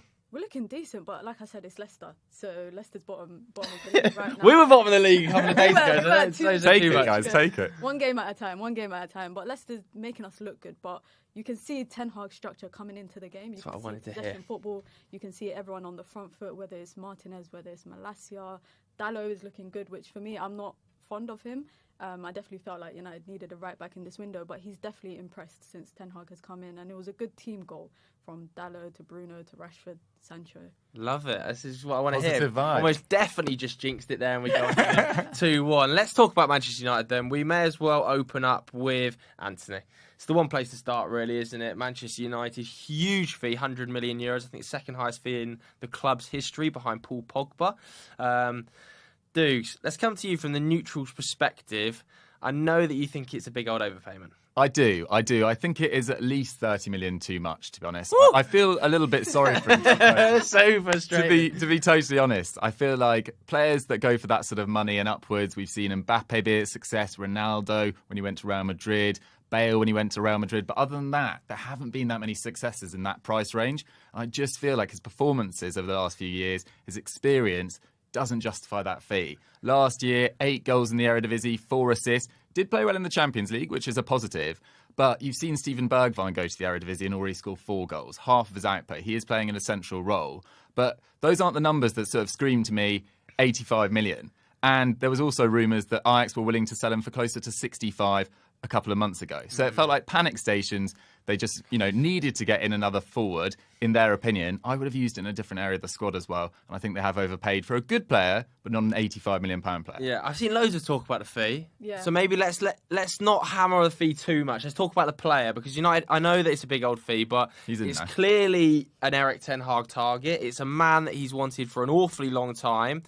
Excited, Mina? I'm excited. Yeah. Right winger, left-footed. Finally. Definitely what we needed, absolutely. I think the price tag, everyone's going to talk about it. But when you look at, transfer fees, whether it's 90 million, 100 million, the problem is that is what the club values that player at. And, United tax exists. You guys know it massively. They gave us an 80 million price tag last month and then put 20 on top of it again the following month. So why not? Fair play to it. If you were going to get the money from United, who are panicking, trying to get it done before the end of the transfer window, we just have to pay up. I'm excited to see him fit in. For the big thing for Ten Hag, I think, is getting players that fit his structure. Yeah. But they will run through a brick wall for Erik ten Hag. We've seen it with Martinez. We see it this season with Malacia. We've seen, the announcement today, the relationship he has with Anthony, and I think that plays a big part in the way a player is going to perform for the club. I'm excited. My one worry, though, for Erik ten Hag is I feel like this adds an awful lot of pressure, because it's very clear from the recruitment. It's not sort of, I wonder who's been responsible for this. It's Erik ten Hag's recruitment. It's Ajax. It's Eredivisie. It's huge fees for Anthony. All the players we're linked with have some sort of connection to Ajax. Be it Eriksen's been there in the past. Frankie was an Ajax boy. Malacia has played against Ajax in the Eredivisie. You were in Timber earlier in the window as well. Do you think those connections put pressure on Erik ten Hag that maybe other managers in the league don't have? Yeah, I suppose it's a double-edged sword. At one side, you'd be like, why wouldn't you back your new manager? This is his new project. Why wouldn't you get in players that he has known or appreciates for having seen firsthand? But on the other side, I just somewhat question what your recruitment department was doing for the whole of last season when you didn't know that Erik ten Hag was going to be your manager. Did they not have set targets? I actually think this window has ended pretty well for United, despite this overpayment, as I said. But it was a little haphazard. It was a little rushed at points. It was scratchy. It was chaotic, wasn't it? It was a bit like Chelsea's. They've ended up all right, but it was chaotic. And it just doesn't reflect that well on that recruitment department, which has a lot of black marks over the last few years as well. Yeah, I kind of agree. I feel like how many of the recruitment department were saying, we want Anthony, we want Martinez, we want Malacia as the sort of principal targets when they came into this summer, because we knew that Erik ten Hag was taking over in April. He was at the Palace game end of last season. Yeah, I think I don't know what it is with United's recruitment. They move slow. It's like we have to lose 2 games to 2 mid-table teams for them to kind of progress quickly. We went from being linked to Rabiot and Arnautovic to now signing Casemiro and Anthony. So you can see that I think when pressure's applied to recruitment or just the management as a whole at United, I think that's when they kind of get cracking. Yeah, it's the sort of thing that it's like United are classically a very reactive club. Yeah. There doesn't seem to be much proactive recruitment going on. There's an issue there. Quick, we better sign someone. There doesn't seem to be much forward planning of there might be an issue. So we've already got that person in, as we saw with Liverpool, Luis Diaz, and already coming in before Sadio Mane was exiting the door. Another player that signed today, we can touch on very briefly, I suppose, Martin Dubravka. I mean, what do you think about this Man United goalkeeping situation? Because it's already becoming a problem, I would suggest, with David De Gea in goal and Dean Henderson at Nottingham Forest, with some pretty explosive comments a couple of weeks ago. Yeah, exactly. He hasn't held back in criticising the club or Ten Hag and the lack of fair play to him for and doing the lack of communication there. Yeah, I mean, they've asked him a question. He's answered it honestly, which is what we as football pundits or people in the football media want him to do. But it's just a story that won't go away, because Dean Henderson's going to be a very active goalkeeper this season. He's playing for a side that will at best probably be mid-table. Every time he makes a spectacular save, he's already saved 2 penalties. It's going to be, why is Dean Henderson not the number one? And it's going to be incredibly frustrating for Man United fans. I do think that if United had been a bit more organised with their recruitment strategy, they would have probably looked to replace De Gea this summer, because he doesn't really fit into that style of play. Having said that, I actually thought, against Liverpool, for example, where he was clearly instructed to kick it long, he can do that. So against the better sides, it might not come back to bite you so much. But against the likes of Brentford, you saw the sort of mistakes he made. But on the Dubravka deal, it's fine as a backup. Like, he's actually been a pretty solid goalkeeper for Newcastle. I think I saw today over the last 4 seasons that he's played, he's averaged around over 10 expected goals saved. That's in total, sorry. So, he's done a good job for Newcastle. He lost his place to Nick Pope. He'll be fine as a backup. What do you think about the Manchester United goalkeeper situation? It's something that should have been addressed a long time ago. Like Dougie said, I think United, De Gea has been on the decline for a few years now. I think I think probably since 2020, I would say 2020, he kept us in the season. He had some big games, but I think after the Europa League final last season, I think that was a big blunder. And I think this signing right now is just simple, like a simple loan signing. We need a backup keeper for Europa League. I think David De Gea now knows there's a lot of pressure on him. Not only has he been snubbed out of his national team, he knows there's now a chance that he might get snubbed out of his club team. And I'm sure he doesn't want that. So I hope United address the goalkeeper issue next season. I think next summer, to be honest, we've had a lot of issues that needed to be addressed. We've addressed a few this window. There's still some to be addressed next summer. David De Gea, I think, I don't see him staying at the club any further than his contract. Yeah, it's interesting because it really reminds me of when Pep came into City and he signed Claudio Bravo on a short-term deal, didn't he, to try and compete with Joe Hart, because he didn't feel Joe Hart quite worked, but he knew that he had other issues in the squad that he wanted to fix first, so he just kind of put a stopgap there and they kind of fought it out for a season, and it really reminds me of that. And then the next summer he thought, okay, I need a top-level keeper in here, can play with his feet, and went out and got Ederson. And I think Man United will be looking to do the same. I don't know who that goalkeeper is. I think it's a really difficult position to find. I don't know if you've got any suggestions, Duke, of keepers that you look at and you think they're good with their feet, they could play the ball progressively, and they're fairly decent shot stoppers. Yeah, I mean, I think you were linked to him early in the summer, or at least, there was a bit of chat on Twitter, which doesn't necessarily mean you're linked. There's a lot of chat about, every player with Man United, but Jan Sommer at Borussia Mönchengladbach, he's performed really well there for a number of years. Really gets by. Yeah, 19 saves. I think it was a top 5 league record in that game. Some of them weren't that spectacular, but some of them were brilliant at the same time. He's got over 50 caps for Switzerland. He's very good with his feet. He's just a good all-round keeper. Not the longest term, because I think he's approaching his 30s, but that is someone they could look at. Yeah. Let's talk about some other Manchester United players that are at the club, that stayed at the club then. Like De Gea, I want to talk about Cristiano Ronaldo. Of course I want to talk about Cristiano Ronaldo. Benched again tonight. Yeah. I think that's the 3rd consecutive time that's happened, isn't it?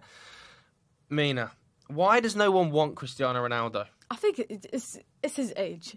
It's his age, it's what he brings to the club. Last season he offered us a lot, 18 goals in the Premier League, but he also took a few stuff away from us. The season before that, you see Bruno Fernandes had 28 goals in all competitions. Rashford was performing, Martial was performing, Pogba was performing. I think when Ronaldo came in, I'm not sure if it was Ollie's plan. I definitely think it was, transfer deadline day, Man City news. I don't think it was in the plan to sign him. I think there's no club right now out there that see Ronaldo and think we need a Ronaldo in our team. I thought he would maybe go for a reunion in Sporting. It looks like Sporting don't want him. Even a team like Borussia Dortmund, or a team in, I'm not sure, like the Italian league, a league that he hasn't played in. Maybe I thought he might go there, but it just seems like Mendes has been going around to anyone that will listen, trying to get him out of Manchester United. And I think it would have been a situation that was best for the club and the player. But it looks like he's staying. He has to just swallow it, play Europa League, and just give 100%. I'm not sure if he's going to do that, but that's a different Duke, what do you think about Cristiano Ronaldo staying, sitting on the bench? At the moment, he's kind of 3rd choice striker. Martial's out injured and Marcus Rashford's starting through the middle. So we're calling Cristiano Ronaldo 3rd choice striker at United, earning a reported £500,000 a week. That doesn't feel sustainable. Yeah, I mean, it's not great for the club, but I think it's worse for Ronaldo. I think he's come out of this summer looking exceptionally naive, which is really rare for someone of his experience and his standing within the game. Why didn't he announce earlier on? Why did he wait till was it June, July that he wanted to leave, then refused to go on that pre-season tour? It just really didn't reflect well for a player who's supposedly a legend of that club, who, during his first spell at Man United was the best player in the world and, deservedly still holds legend status there. But that will be affected now massively. I'm not a Man United fan, you guys tell me, but surely you're not looking at him in the same light. And all the transfers that he was linked with this summer just don't make sense. Like, Dortmund do not operate and buy 37-year-olds on £500,000 a week. Atletico Madrid already have financial issues, like they can only afford to pay Griezmann for 30 minutes a game. They were not signing Cristiano Ronaldo. So I think it also reflects pretty badly on George Mendes. Like, why didn't he get his client a better move earlier? So I think Ronaldo is the massive loser, and Erik ten Hag looks like the sort of personality that's just happy to keep him on the bench. Yeah, but can he stay on the bench? Like, I know that people will say, like, it's fine, he's going to sit on the bench. I feel like if United have 2 bad results, let's say they lost a couple of games, suddenly huge pressure on Erik ten Hag. Why not playing Ronaldo? What's going on with Cristiano Ronaldo? You've got the world's greatest goal scorer on the bench. I feel like that immediately adds pressure to Ten Hag. But I think Ten Hag is able to put his foot down. I think that's what he's shown us. He's benched Maguire, the captain of the team. Yeah. So I think he's not afraid to, hurt egos in this instance. Obviously, if United are losing games and we need a goal scorer, Martial's injured, Rashford offers us something different to Ronaldo up front. But of course, I think Ronaldo will come on. I'm not sure about starting, but I definitely think he will come on. And I think, like you said, it reflects badly, not just on the player, but his agent himself. And it also reflects on United negatively, because United have had this striker issue since RVP has left. And we've had short-term solutions. Everything has always been short-term, whether it was Ibrahimovic, deadline day, Igalo, Cavani, Sanchez, Falcao, now it's Ronaldo. United need to address that forward issue that they have, especially with Martial showing us that he cannot stay fit. I would have hoped that, this saga with Ronaldo would have ended once it came out. He told Ten Hag that he was looking forward to playing with him, and then news came out that he wanted to leave at the end of July. I think United should have wrapped that up immediately, whether it's terminating his contract to let him leave or trying to offload him somewhere else. Obviously, other clubs don't seem to want him, and that's a question, that everyone needs to start wondering why. Yeah, I mean, I want to pick up on something you said there about the termination of the contract. I'm a little bit surprised United didn't go down that route. I think United have got 20, let's say he's on £500,000 a week, it's another £12 million across, or £6 million contract. It's a huge amount of money over the next year. Why didn't United terminate the contract of Cristiano Ronaldo if he didn't want to play for the club and he was willing to accept the termination for no money and say, okay, if you don't want to be here, you can go and then you can sort your own future out? I agree, but was he willing to accept the termination for no money? I don't know whether he would have, particularly if he's owed that amount of money for the rest of his contract. I think, for example, the recent termination one, which has obviously been in the news because of All or Nothing, was the Aubameyang situation. And you saw in that documentary, I'm not a legal expert, but they had to check the legality of doing this every time you terminate a deal. It's really complicated. And if Ronaldo just doesn't accept the termination because he wants to earn the money that is, he should be paid for the rest of his contract, which United did agree to do, then I can see on that side why he'd want to stick around. But I just think this whole last 2 years for Ronaldo doesn't really look great for him. Like, he made that Juventus side. They've dropped off massively in his final year there. I think they finished 13 points behind Inter Milan. Last year, you guys finished, I think, 16 points behind where you were the season before, let alone Man City. 16 points worse off. And yes, he scored a lot of goals, but the team did not improve at all. Yeah, I mean, we mentioned terminations there. There is some breaking news from Fabrizio Romano, actually, on Twitter. He claimed that Memphis Depay has agreed to terminate his contract at Barcelona. Wow. And will then search for a club. Of course, he'll become then a free transfer as well, won't he? So he'll actually have an extended period to be able to find a club. I would take him.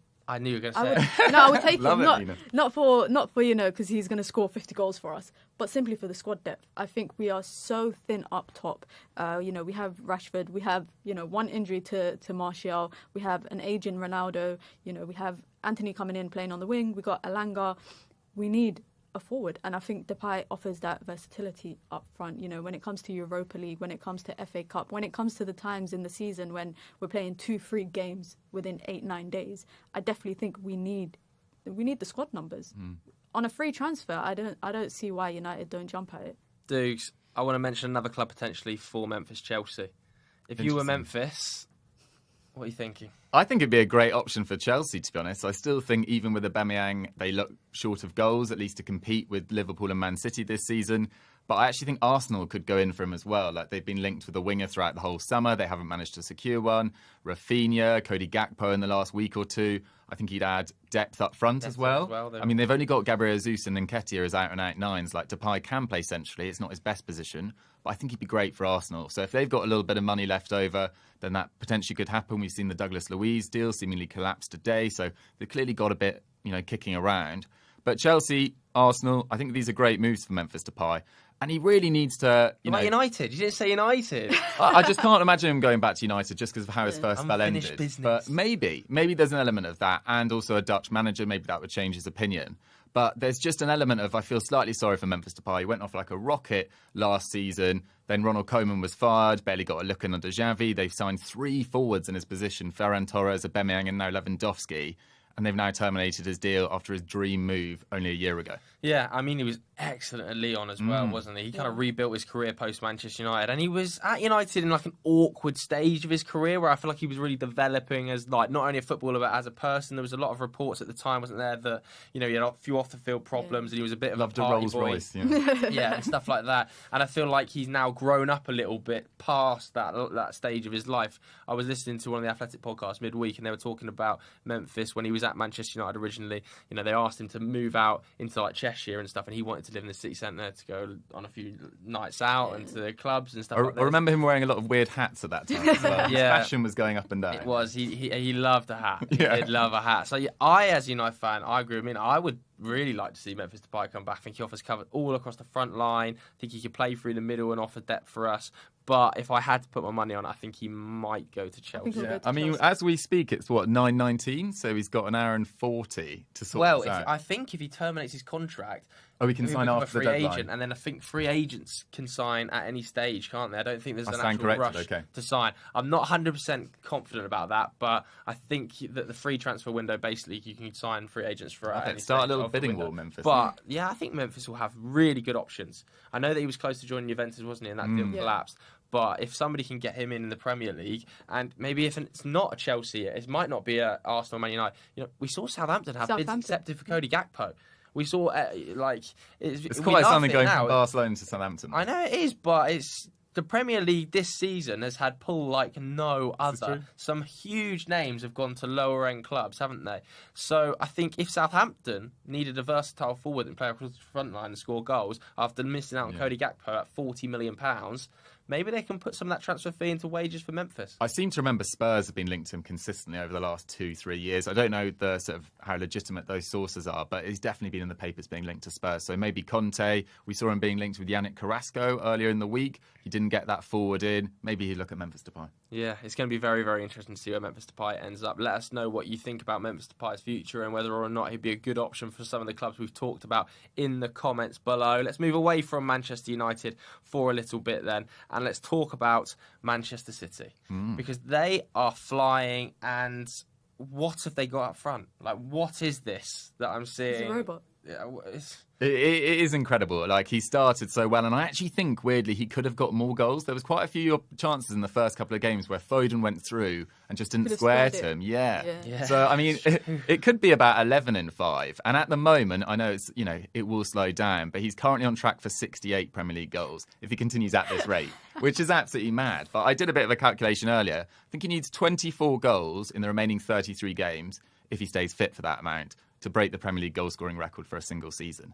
So the guy... It's possible, isn't it? It's very possible. It's and so he's not going possible. to the World Cup, so he can stay fit. He's going to have 5 weeks off to just focus on his body. It will make a massive, massive difference. I think the second half of the Premier League is going to be absolutely fascinating after that. Because not even just physically, but mentally, so many of those players going through a massive high, representing their nation at a World Cup, going through a massive low, having been knocked out. He doesn't have any of that. He can focus on scoring goals, and he's doing it so effectively at the moment. Like, I don't really realise, having watched... I've watched a lot less Dortmund than I have the Premier League over the last few years. His movement inside the box, it's freakish. Yeah. And his strength as well, holding off big defenders. Like we saw last night, I think it was Worrell for Nottingham Forest, just absolutely bouncing him off. And he's just been so effective. It's been great to watch. And the scary thing is he's so young. Like, it only feels gonna like get he's better. still developing. And I know we're hoping that maybe he goes to Madrid in like a couple of years and clears off as a United fans.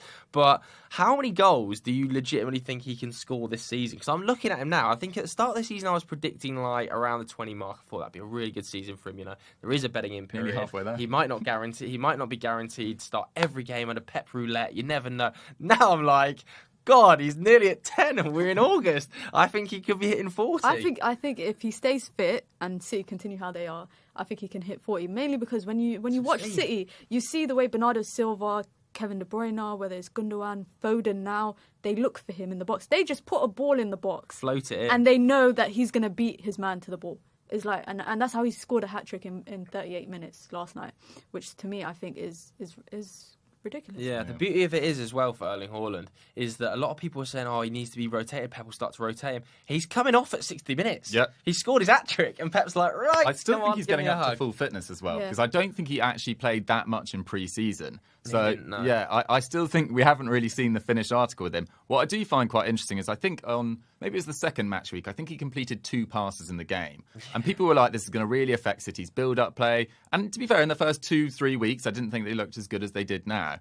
But it doesn't really matter if you're scoring goals at the rate he did. I remember the narrative around Lukaku after that Palace game last year where he had, something like 8 touches. And everyone was like, what a waste of money. Averaging. Haaland's doing the same thing, but he's just scoring the goals. He's turning up in the big moments, and it's been great to watch. Yeah, and the injury problems that were levelled with Erling Haaland when he first arrived, he's had these problems, like these growing issues and hamstring problems.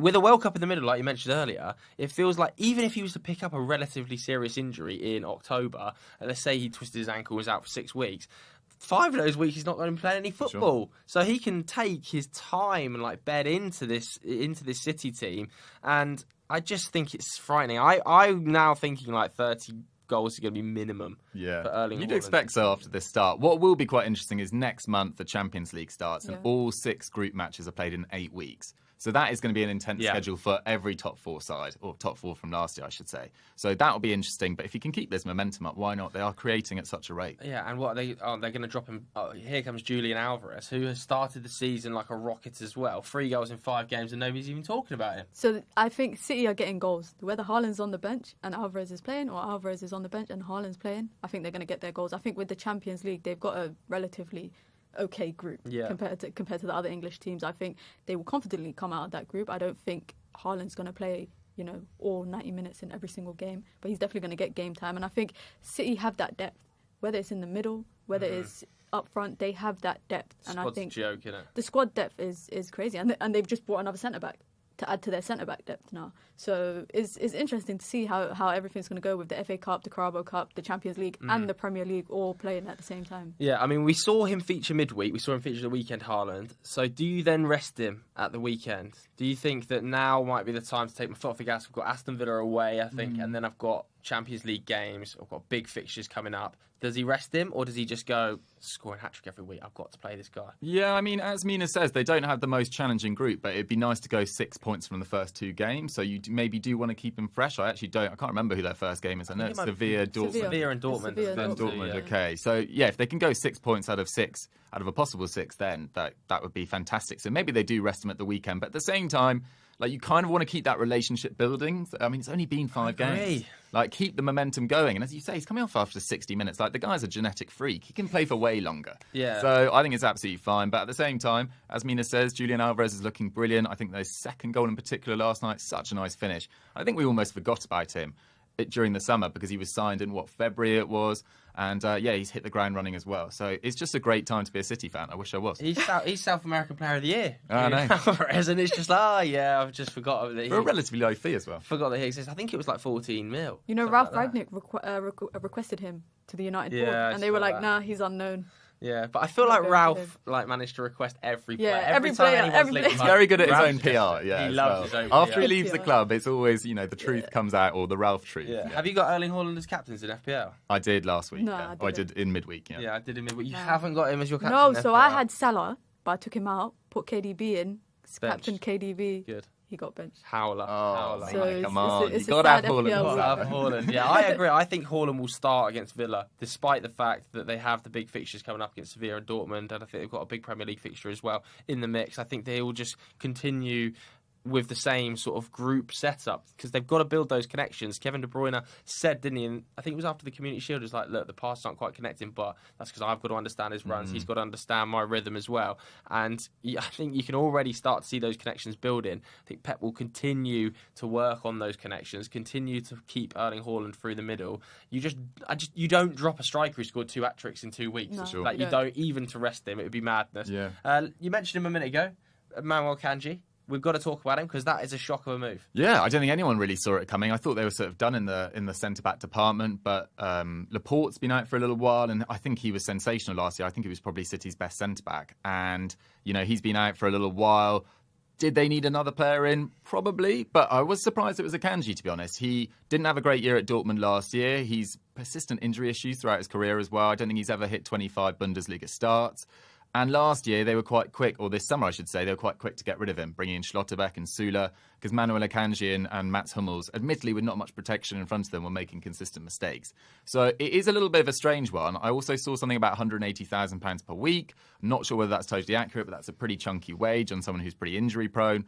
And the fee's not massive, but at the same time, it's significant. But if you're going to be fourth choice, it doesn't really matter in the long term. I think City have got the money to do it. And he can be, like he showed during his days at Basel in particular, that he can be an excellent player. He's just slightly gone off the ball in the last few years.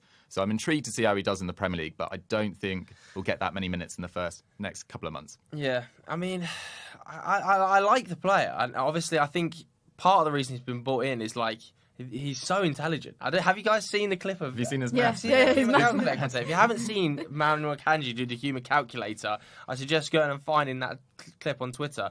And I've seen a lot of people saying about his intelligence off the ball, his interceptions, and sort of his ability to step out of the line, which is exactly what City want. And maybe they do just fancy that extra body in there, given that Nathan Ake's had a few injury problems, Stones, Diaz, and Laporte. They're all quite injury prone, Sure. But then you are I think you said fourth. Is he the fifth? Maybe the Stones, fifth, yeah. That's the Diaz, fifth, yeah. Laporte, Fifth and then. Ake. Fifth choice centre. I saw someone make the joke on Twitter that he's been brought in to calculate how many goals Haaland's going to score.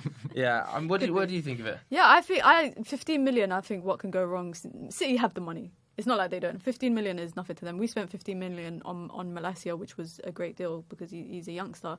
But 15 million for a fifth choice centre back, that brings experience. I think that's the most important thing. Obviously, he can't stay fit. I think he missed 23% of Bundesliga games last season because of injury. He started around 22 and the rest he came off the bench. I think he offers that variation for them. If Stones gets injured, or Ake, or Diaz, or Laporte, who's out right now, I think he's a good option for them. It's a cheap and cheerful. Yeah, and City, people forget, like guaranteed playing 60 games. Like they are playing Big deep time. in the Champions League. They go into an FA Cup Always win the semi-final, Carabao. go into a Carabao Cup final. He's going to play an awful lot of games, even when people aren't expecting him to. I think like Nathan Ake at the start of the season has got quite a few minutes, and people maybe weren't expecting him to. So I think there's going to be game time for Manuel Kanji somewhere in the Pep Roulette system. Another player who is there going to be game time for, I've still got a big question mark over, is Calvin Phillips. Yeah, I mean, I really liked this move for Man United, but I know obviously he's a boyhood Leeds fan, didn't want to join Man United. Yeah. You guys, I don't think even looked at it because it just didn't seem achievable. But I thought he made perfect sense for Man United. As it turned out, you've got Casemiro, a few years, obviously quite a few years older, but a great defensive midfielder in my book. I think he'll make a massive difference to United. But Calvin Phillips, he's been so great for Leeds for a number of years, but did have his injury issues last year, and now he's just a definite second choice behind Rodri. And I just don't see Pep playing him on one of those free 8 roles because I just don't think he's dynamic or good enough on the ball, really. So I think he has basically resigned himself to a bench role in a World Cup year. But having said that, Rodri's just picked up an injury. I don't know how serious it is. I think it's only 3 or 4 weeks. But hopefully, if he stamps his authority in the next month, maybe he can get a bit of momentum going. Yeah, this is a bit of a recurring problem with England players. I was thinking about this earlier coming into this World Cup year, especially at the back, Calvin Phillips included, but Luke Shaw is not a starter behind Malacia. Ben Chilwell is not a starter. Maguire is not a starter. John Stone's not a guaranteed starter. Ben White's playing right back right now. Moving to midfield, Calvin Phillips is not playing. It's a bit of a problem developing for England there in those midfield roles and at the back. But I think with England, you always know there's certain players that are going to get the call up. Maguire's not getting game time at United, but the value that he adds to the England national team is completely different to what he adds at Manchester United. I think the same goes for Luke Shaw as well. You see Luke Shaw in an England shirt, he's 100 times better than the man that he is in a Manchester United shirt, and that's no criticism to him as a player. It just means that he plays better with the England national team. So I think I'm not too sure about Calvin Phillips because I don't know how Southgate will take that in terms of moving to a big club to sit on the bench when he's competing with Bellingham and Rice as well. And Declan Rice is looking pretty healthy this season. He's looking pretty good at West Ham. So I definitely don't see how he'll get in as a starting, but I think he will go to the World Cup. Yeah, I'd be surprised if he didn't, especially because Jordan Henderson hasn't had a great start to the year as well. Yeah, I think the midfield were actually relatively light. Like James Ward-Prowse has gone to the at least he went to the Euros at least, or was at least called up to the final squad. Maybe he didn't make the final cut, but we're not super deep in centre back or central midfield. So I think Calvin Phillips will still go. Do you think we could ever see a world in which, let's say it's a big Champions League night and City are protecting a lead, you could see Phillips and Rodri? I know that he's not one of the dynamic eights, but maybe sat as a double pivot with Kevin De Bruyne in front. Yeah, absolutely. I mean, if you're looking to close off a game or give someone a rest, I think that could absolutely happen. We also saw Calvin Phillips occasionally play at centre back for Leeds. So he does have that ability to play there as well. But having said that, now they brought in a Kanji, he'd be sixth choice centre back, so he's not going to get regular minutes at centre back either. I wouldn't be panicking if I was Calvin Phillips. Like Pep has shown his love of rotation in the past, but Rodri rarely gets rotated. Maybe it's just because they haven't had that option because Fernandinho's aged out. But Rodri has played so much football in the last 2 years and is phenomenal. I think he's so crucial to that system. So if I was Calvin Phillips, I'd be a little bit nervous. Yeah. I also want to talk about Bernardo Silva because there's been so much made of Bernardo Silva's future this summer. It feels like he's been going, he's been staying, he's been going. He obviously, I think, personally wanted to go to Barcelona, but at a big fee, Barcelona's much documented financial problems. If you were Bernardo Silva, would you be happy? Would you kind of be a bit I would be annoyed? happy to stay at City. I think him going to Barcelona is more of a personal club choice. Anyone looks at Barcelona and they think, I want to play there at some point in my career. Obviously, at City, the value Bernardo Silva adds at City is phenomenal. Like, I don't think there's a player that he could leave the squad and someone can easily fill in for the value that he adds. I think him and Gundogan played together great. But to want to go to Barcelona and everyone knows that you want to go and then the club can't afford you, I think that's a different situation. I definitely do see him going eventually, whether it's 80 million for Bernardo Silva, to me, is reasonable. That is a reasonable price tag. Obviously, Barcelona cannot afford that.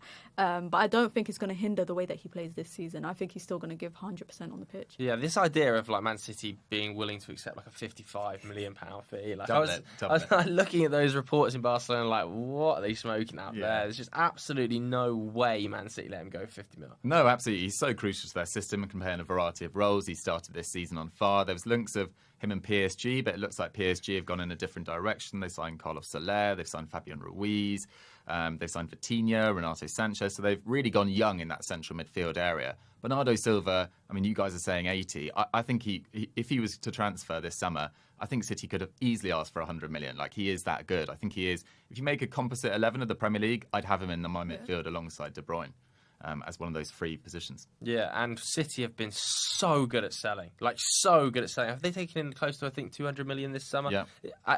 There's no other club in the league that's doing even remotely that kind of business. And partly, I think it's down to their willingness to deal with rivals, which I feel like other clubs are really nervous about doing. I don't want to sell him to Chelsea or Arsenal in case he has a really, really hot season and then we look like mugs. Whereas City are perfectly happy just to go, okay, you can have a good season at Arsenal, but we're still going to win the league. They need to balance their books. Yeah, they do. They have to balance the books. Crucial. And also, I think they're quite respectful of players' wishes. They knew Gabriel Jesus wanted to become the starting 9 somewhere, or at least a starting forward somewhere. But they've given him to Arsenal, and if Arsenal, no one expects them to realistically, but challenge for the title, it will be in large part down to that decision. If Chelsea take titles in terms of cups off Man City over the next few years, you can bet Sterling's going to be heavily involved. They've taken a little bit of a risk, but I kind of appreciate the fact that they've gone, look, these players wanted a new challenge. They weren't regular starters here. We'll sell them to teams we are supposedly competing with, even though they're not really competing with anyone.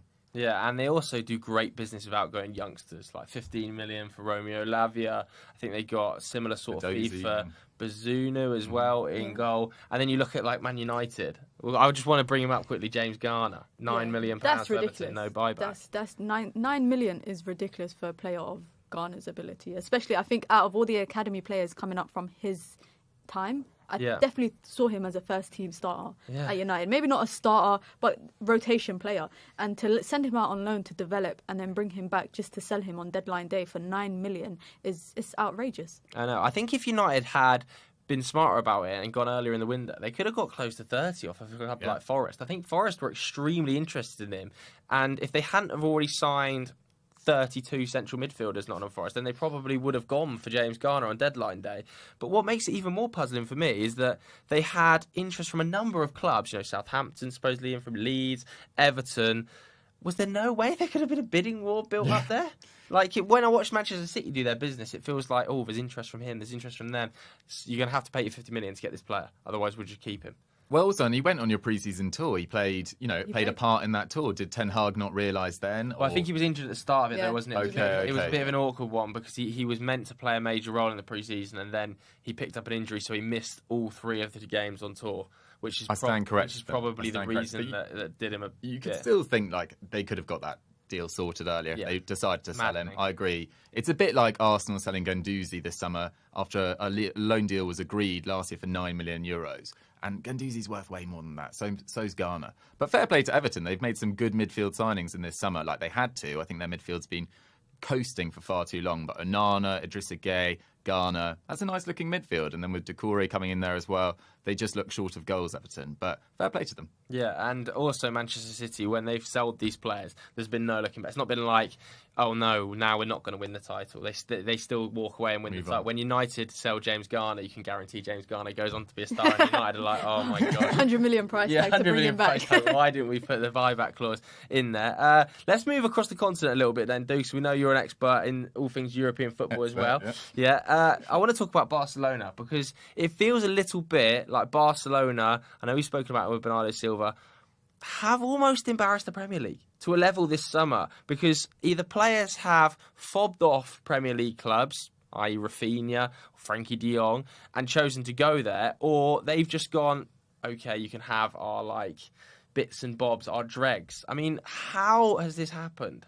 Well, they've taken a massive risk to start with. Like, they need immediate success on the back of their financial policy this summer. They've sold 25% of their TV rights for the next 25 years. So every year for the next 25 years, they'll be earning 25% less than Real Madrid. I think it's nuts, personally. They've sold 50% of their audio-visual studio as well for a long period as well. Like, they have taken a massive risk, but at the same time, they managed to sign Lewandowski. Whether that's a particularly wise move, could they kept Aubameyang and then bring in another younger striker next year? Or just let Ferran Torres have some minutes? Or let Ferran Torres. Maybe there's an argument for it there. But at the same time, Arsenal, Chelsea wanted Rafinha. They got him for a relatively good fee. Koundé as well went for £45 million. We've seen Fofana go for 70 in the last few days. Like, I think they've played the market pretty well. And at the same time, they brought in Christensen, they brought in Kessie. Some of the moves today are a little bit weird, I think. Marcus Alonso is a strange one. Especially as the long-term replacement for a 33-year-old Jordi Alba. Don't really get that. Bellerin, I probably would have kept Serginho Dest personally. So it's up and down for Barcelona, but considering they were broke at the start of the window, they managed to create one of the best forward lines, in Europe right now. So fair play to Mathieu Alemany, their sporting director, but massive risk taken with the long-term future of that club. Yeah, I mean, we spent the whole summer, didn't we, Mina, longing for a Barcelona player, Frankie de Jong.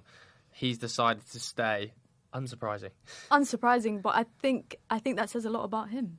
The club have come out continuously during, the transfer window and embarrassed him in public. They made comments about him. They said that he signed an illegal contract, threatened him with legal action, and he chose potentially prison over coming to Carrington. So that says a lot. So that says a lot about Frankie de Jong. Of course, like I think with the United saga, that should have been sorted a whole like month ago. But the De Jong situation, even Chelsea at one point were linked to hijack it. I think they were sick and tired of Barcelona hijacking their deals, that they wanted to hijack Man United's deals. Yeah, so they were out on a vengeance. But I think Frankie de Jong, he knows that he's not going to be a guaranteed star with Xavi's Barcelona this summer. World Cup coming up. I don't know if that's a reasonable move, but it's a realistic move. If someone owed me $18 million or euros in this instance, I wouldn't leave their side either. Yeah, that is huge money, isn't it? To kind of part over Frankie de Jong. And I kind of respect him for making that decision and going, I'm going to stay here and battle for my place. Whether or not that proves to be the correct decision in the long term, I can see him getting very few minutes this season with Pedri, Gavi, Kessie, Busquets there in a World Cup year.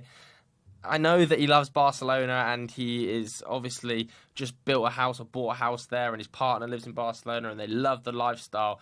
But Louis van Gaal is a brutal operator when it comes to World Cup squads. We have seen it multiple times this summer say, if you are not playing for your club team, I am not picking you. It's part of the reason Yuri and Timber ended up staying at Ajax, because he came out and battered him. But I think Louis van Gaal would have been a lot more harsh on de Jong if he had joined United. But there are other clubs in the market there. I think Chelsea would have been a good option because Yeah. they need someone of De Jong's profile. They have the Liverpool? money for it. Liverpool need a midfielder right now. Ended up signing Arthur Yeah. on a loan deal. So I definitely think De Jong could have looked at other options. He could have even chosen to go elsewhere. He could have chosen to go to Juve, to Bayern. There's a lot of options there for him. But for him to stay and, risk the opportunities of not playing, I think that says a lot. You surprised that he stayed in the end? Not particularly, because I didn't think he was ever likely to swap Barcelona for Man United when you're outside the Champions League in the prime of his career. And with the chaos that was going on at Man United in that early part of the summer, we didn't know what was going to happen with Cristiano Ronaldo. You certainly weren't getting Casemiro over the line at that stage. But at the same time, I totally agree with you guys. He has really risked it. I mean, Pedri is a constant starter in there. Busquets has had a bit of a remontada last year and came out with some of the best football of his career. And Frankie de Jong, when he's played in that Busquets role, it doesn't really suit him as well. He's more of a box-to-box player, in my opinion. When he's given too much defensive responsibility, he can sometimes look like a bit of a rabbit caught in the headlights as well. The only thing is they've loaned out Nico to Valencia, which I was quite surprised about. But then there's Gavi, there's Kessie. It's going to be really competitive. But Barcelona's midfield and attack, depending on the Memphis Depay situation, does look pretty deep. Yeah, and also in pre-season we saw Xavi saying, I kind of like him as a centre-back. Yeah. And they go out and they sign Jules Koundé, Ron Araujo's currently playing in the right-back there role, as well. Christensen's still there, Piqué's still there. I just think about it and I think, I understand the idea of rejecting Manchester United, but, if Liverpool were sniffing around, that move would have just been sensational for all parties involved. We may as well talk about Lewandowski as well, because started the season on smoke, and also Karim Benzema is kind of vying with him for the best striker in La Liga role. A bit like Haaland, he could tear up and score 30 plus comfortably. Absolutely. I don't think the standard at the bottom of La Liga is particularly strong at the moment. Probably not last year either. He started really well. Ousmane Dembele is in the form of his career. He's carried that on since about January time when Barcelona were thinking of selling him, which just goes to show the sort of foresight that they've got as a club. But he's playing exceptionally well. He's got Rafinha to create chances for him. Ansu Fati's now back at full fitness. Their options are very, very deep. And Lewandowski is rarely injured to begin with, and he's incredibly selfish as well, and rightly so, because he's got the scoring record to back it up. I think it's 7 seasons in a row of over 40 goals in all competitions. I'd be surprised if he does that in his debut year at Barcelona, but I wouldn't be surprised at all if he hits 25 to 30 in La Liga and challenges Benzema for that golden boot. Yeah. What do you think about Yeah, I think he's going to hit the ground running. Like you said, he's got so much assisting options around him that I think not only is he going to score, but I think Ousmane Dembele is going to probably have a record year of assists. I think Rafinha is going to hit the ground running with them. It's definitely going to be interesting to see how they match up against not the smaller teams in La Liga, but the mid-table teams, like the Villarreals and whatnot. I definitely see him scoring a few hat-tricks in La Liga. Definitely looking forward to the El Clasico this season. I think it's going to offer a lot more than what it did last season. Absolutely. Yeah, it's been a long time since El Clasico has been great clashes in their Champions League group as well. He's going back home. But this is pressure on Barcelona. This is 100% pressure on Barcelona because they have been drawn in the group of death alongside, is it Bayern and Inter and Victoria Plzen, who are obviously going to be whipping boys of the group. But if Xavi has gone for this short-term success, which he has, he's brought in the likes of Lewandowski. If they crash out of the group, that's a disaster for Xavi. Yeah, and they've got a massive inferiority complex against Bayern in particular. I think they've lost their last 4 games conceding something like 15 or 16 goals. Now, 8 of those did come in that one game. Yeah. And Lewandowski was a key reason, which does affect them. But Bayern have started the season on fire up until that Gladbach game, which we talked about earlier. But they've been rolling in the goals. Nagelsmann's system's looking really fluid. I could see them giving a new-look Barcelona a bit of a torrid time. And then Inter Milan, if they get Lukaku and Lautaro Martinez firing, they're going to be really determined to make a mark on the Champions League, having not done so for years. So it could all come crashing down and Barcelona end up in the Europa League for a second consecutive season. Yeah, I mean, what do we also make of Marcos Alonso? You touched it very briefly earlier. Marcos Alonso and Hector Bellerin in, Serginho Dest and Jordi Alba out. It just don't make sense to me. It genuinely don't make sense. Bellerin going, he's someone who's quite injury prone. To let Dest out on loan, who was actually linked to United at some point this week during the transfer window. It's just a confusing thing. Well, maybe it's for squad depth, maybe it's for extra players in the squad. They're already weak there, though, in the fullback areas. Yeah. I feel like they've made themselves weaker. I know that they don't rate Serginho Dest, but Hector Bellerin, he was good at Betis, but disastrous last couple of years at Arsenal. Yeah, for sure. And I don't think their talent ID in that particular area of the pitch seems that good, because I don't think Azpilicueta is at his best anymore, and they really wanted to sign him as well. Marcus Alonso, I think, is quite a strange one, because he's not really a ball player. He gets into the box and gets into dangerous scenarios, and his output in terms of goals and assists has always been really good. But do you want 50 passes a game going through Marcus Alonso? Probably not. Jordi Alba is a much more capable left back in that case. So their fullback strengthening will potentially undermine their entire season, because I think Real Madrid look better across the park and they've got a more settled side. Yeah, would we describe Barcelona as potential? I know we've just battered those two moves, but would we describe them as the biggest winners of the window? They've got to be in the mixture. For the situation that they were in, Exactly. 100%. Yeah. Definitely. Across For financial Europe? issues that they were having, and then the fact that they managed to get Koundé, they managed to get Lewandowski, they managed to get Rafinha, they managed to keep Dembele, who was, like you said, in form from January until the end of the season. So I definitely think that they've made the most of the bad situation that they were in. In the long term, how is that going to look? We don't know, but definitely for the next couple of years, I think they've won this. Yeah, I'd agree. I'd agree. They've got to be up there. I wouldn't have them as absolute winners just because their financial future might all come, crashing down, and we'll remember. Do you remember what they did in that summer of 22? And maybe look at it back in infamy. And maybe a side like Roma, who have made a profit this summer, signing the likes of Dybala, Wijnaldum, Belotti. Wijnaldum's unfortunately got injured, of course. Zaki Celik, but they've made a profit, which is great because last summer they spent so much money. I think they had the highest spend in Serie A. So potentially Roma as overall winners in Europe. Across Europe. Potentially. Roma. I do think it's got to be Man City. I think Man City have turned a profit. They've sold £200 million of the players, and they're better than they were last year. Man City have the second highest revenue coming in from the transfer window after Ajax. Yeah, this summer. And United have given United have given Ajax half of that, or 60%. I think as well for Man City with Haaland, that just instantly makes you. It's like if Madrid had signed Mbappe, it just instantly makes you the biggest winners of the window. I know that Roma have turned a profit; they've had some smart business, and Barca have got Lewandowski in. But Haaland at his age and at £51 million with the clause, plus Calvin Phillips, plus Kanji, plus Sergio Gomez at left back, Alvarez as well. Julian Alvarez as well, and then letting go players who either didn't want to be there. Raheem Sterling has had these much publicised interviews recently where he said that he felt undervalued, and then letting Gabriel Jesus go, who is good but isn't Haaland. For me, I would say Manchester City top the sort of winners table of summer transfers. Yeah. What about losers? If you got those, Leicester would be City.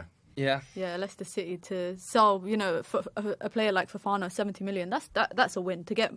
They should have got more. If they got 80 million for Maguire, they should have definitely got more for Fofana. But to bring no one in, sit rock bottom of the table, and be in a financial situation that you cannot enhance your squad in the way that the manager wants it to be enhanced, that's definitely the loser. Yeah, they've also got major problems with squad size, Leicester. I know that lots of people talk about the finances as well, but they've got 27 senior members of the squad.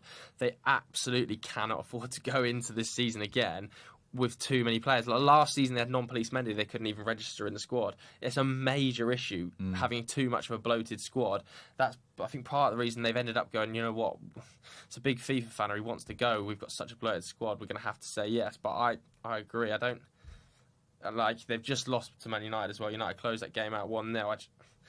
I worry for Brendan Rodgers. I mean, I don't know about you, but I'm looking at the sack race and I'm thinking, Scotty Parker's obviously won it, but sorry, Scott, he's gone. But Brendan Rodgers and Stevie G. Yeah, I mean, they're both in the mix, aren't they, for sure? Especially with, I think Frank Lampard, Everton have probably slightly surprised me with their results so far. I don't think they've been as tragic as I expected them to be. They've signed some good players in midfield. I expect them to pick up.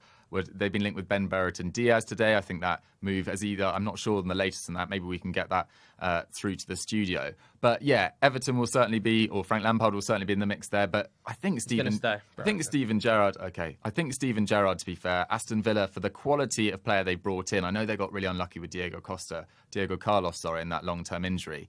But they've got a much better team than what they're playing on the pitch right now. And I just think tactically there's something missing there. There's a lack of wide players that have come off. And part of that is down to Leon Bailey not really staying fit and performing to the way you expect. But there's just something not quite clicking at Villa. Yeah, I worry about Steven Gerrard at Villa as well. I think that Mick Beale movement away from the club as the assistant manager going to QPR was a huge factor. He was the brains behind the operation. You read a lot of the reports that he was taking training on a daily basis. Even at Rangers, he was so involved in the tactical shape, and Steven Gerrard was more the man management side. I think when Mick Beale went to QPR, they've tried to replace him, and I've forgotten the name of the guy who came in from Blackpool. Critchley came in from Blackpool. My uncle. Yeah, not your uncle, but could be related. Could be related. He came in, and I just don't think it's gelling. And they've done big money, and fans are absolutely up in arms against Aston Villa right now. And I would be too if I was a Villa fan. I think when Gerrard came in, there was this expectation that he was not going to make them a top 6 team. But definitely, the 8s and the 10s in the table, they definitely don't look like it. They look a mile off it. They've had some great signings coming in. They had Kamara coming in on a free from Marseille, which I think was a phenomenal signing. But they look like they're missing something. And I'm not too sure what it is, whether it's something in the back that's not clicking, whether it's just the entire squad that's not clicking together. There's something missing. And I didn't have Gerrard down to get sacked before Lampard. I thought at the beginning of the season, Lampard would get sacked before Gerrard. But now I'm leaning more towards Gerrard. I think they just made quite basic mistakes at the back as well, which they don't seem to learn from. I think there's just a catalogue of errors in there, to be honest. And you kind of go back to the Coutinho signing as well. I know it didn't end up costing that much money, but he's on a fairly chunky wage. And after a really strong start, he's really faded. Plays the same position as Emi Buendia, who they spent £35 million on 6 months earlier. Was that the best use of funds? I'm not so sure. As I said, though, they have got really unlucky with Diego Carlos. He's, ruptured his Achilles, I think. I don't know whether he's even going to be fit to play any part in this season. They're replacing him with Jan Bednarak, though. Yes. Which... Not the most exciting signing. Not the most exciting signing, no. And I've also bought Leandro Dendoncker in, I think, on deadline day as well. I think these moves, though, scream of pedestrian. They scream of pedestrian. Also, Steven Gerrard, I think, is in a position where you can look at it and go, has he improved the side from Dean Smith? I'm not sure he has. I don't know whether they've actually taken steps forward other than the first couple of games under his leadership where it kind of felt like, wow, this is a really positive effect he's had here. Now I look at it and think, I think they may be worse than they were under Dean Smith. Aston Villa fans are booing them off every game. Very, very toxic on social media. And even then, they're above Leicester in the table. I mean, and they've got top players in there, to be fair. Like Luca Digne has been very consistent in the Premier League for years, brought him in. Coutinho, we know his quality if he hasn't quite shown it consistently. Ollie Watkins has broken into the England squad. John McGinn, a regular, I think he's even Scotland captain. These are good players. They are just not showing it on the pitch, and I think that reflects badly on the manager. Yeah, what do you make of the decision as well? Because I think this might have caused a few ripples behind the scenes of the taking the captaincy off Mings. I think that didn't sit well with Mings himself. I see it in his performance. I'm not too sure if it's impacting the way that he plays or the confidence that he used to have, because I think it's something similar to Maguire. If the captaincy was taken off Maguire and he was still playing, I think it would reflect in his performances, because that shows the manager doesn't have confidence in you as a leader. And when you're a centre-back and you're trying to, cement a position in your national team as well as your club, that's not going to sit well with him. And I really hope that, he picks up his performance and starts playing better with Aston Villa. Whether that's going to have a rippling effect on the whole team, that's the difference. Yeah, I think what's almost happened is that Steven Gerrard kind of wanted to replace Mings with Diego Carlos. So when, okay, if he's not going to play every game, he can't be captain. So he went, okay, I'm going to give the captaincy to McGinn. Mings, you're going to come to the bench. Carlos is going to play. Carlos ruptures his ACL, and you're thinking very poor timing. Disastrous timing, isn't it? Taking the captaincy off a really influential figure in the dressing room, giving it to McGinn. Now he has to play every game. I think I kind of agree that current winner of the sack race could be Steven Gerrard. But again, are we just Leicester are bottom of the league? They've signed nobody. Could we be in a situation where Brendan Rodgers walks? He could if he admires his career. I think he should.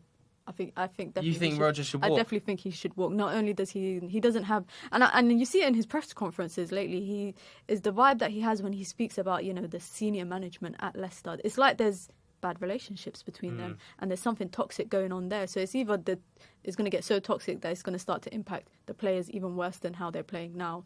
And he's better off just walking. Yeah, because there's so much that's gone into that club behind the scenes. That whole new training ground's been built. It's genuinely one of the best training grounds in England. I think probably second behind Tottenham Hotspurs right now. But the fundamentals for a club are really there, and it's just not happening. Well, absolutely. And I think it was in February, he was talking about some of the players think they're better than they are. There's going to be massive change this summer, and he just hasn't been able to do it because of, as you said, the squad. size, the fact that they hadn't had their head of recruitment in from Southampton yet, like that's a major issue. That's a problem, isn't it? Huge issue, because they're not gonna sign any players that your new head of recruitment doesn't approve, and he was literally not allowed to work for Leicester this summer, so they were sort of hamstrung by that. But Leicester, at the same time, they're probably going to remember what Rodgers has done for them, the FA Cup win, back-to-back fifth-place finishes. I know they had Champions League in their grasp in both of those seasons, but it's just not looking great for them. The squad's got a little bit stale, and the likes of Maddison's been linked with a move away. Jamie Vardy's not going to get any better at his age. He's done really well to continue his goal-scoring rate considering his age. And it just feels like Leicester, it could come crashing down. And what you just don't want is for seasons and seasons of slight overachievement, I would say, given the quality of player they've sold as well, to end up in like a 15th place finish this year. Couldn't be worse than that, though, is it? I can't see Leicester being involved in like a relegation scrap. No, No, I wouldn't say so. I would be shocked. Yeah, I'd be they've shocked to still see got that. quality in that they squad.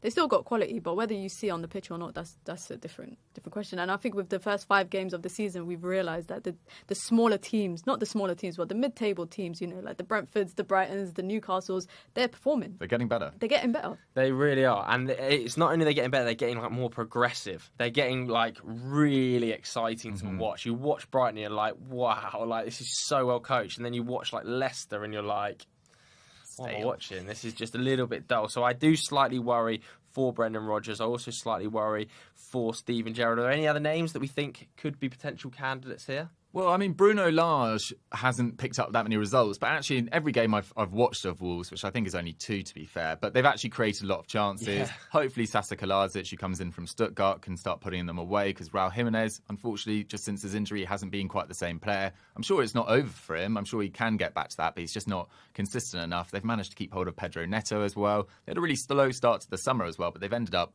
with Nathan Collins, Gonzalo Guedes, Sasa Kalajic. It's ended up a pretty good summer. So I think Wolves will be absolutely fine, but results do need to pick up. Yeah, kind of agree. And they brought in Mateus Nunes. Yes, of course. Which I think is You're a huge fan. I'm a I've huge never fan. seen you stop tweeting about it. I'm a huge fan. I should have emailed the director at Manchester United to sign him, because I really wanted him at Manchester United. I enjoyed watching him for Sporting, and I think he's going to add value to the Wolves team. So I think I don't see him getting sacked. I think it's definitely Gerrard or Lampard. Yeah, I think Gonzalo Guedes as well. Gonzalo Guedes and obviously Nathan Collins at the back, that's allowed them to move to a back 4. They've managed to let Connor Cody go, which I think was probably the surprise move of the summer for me. I kind of agree. I think Bruno will be fine, even though at the start of the season I was very sceptical about whether or not he would be there long term, just because they had a really terrible end to the last season. I think they only picked up 2 points in the last 9 games, something like that. And then at the start of the season, it looked a bit shaky. I was thinking he could be the first. But it was Scott Parker anyway.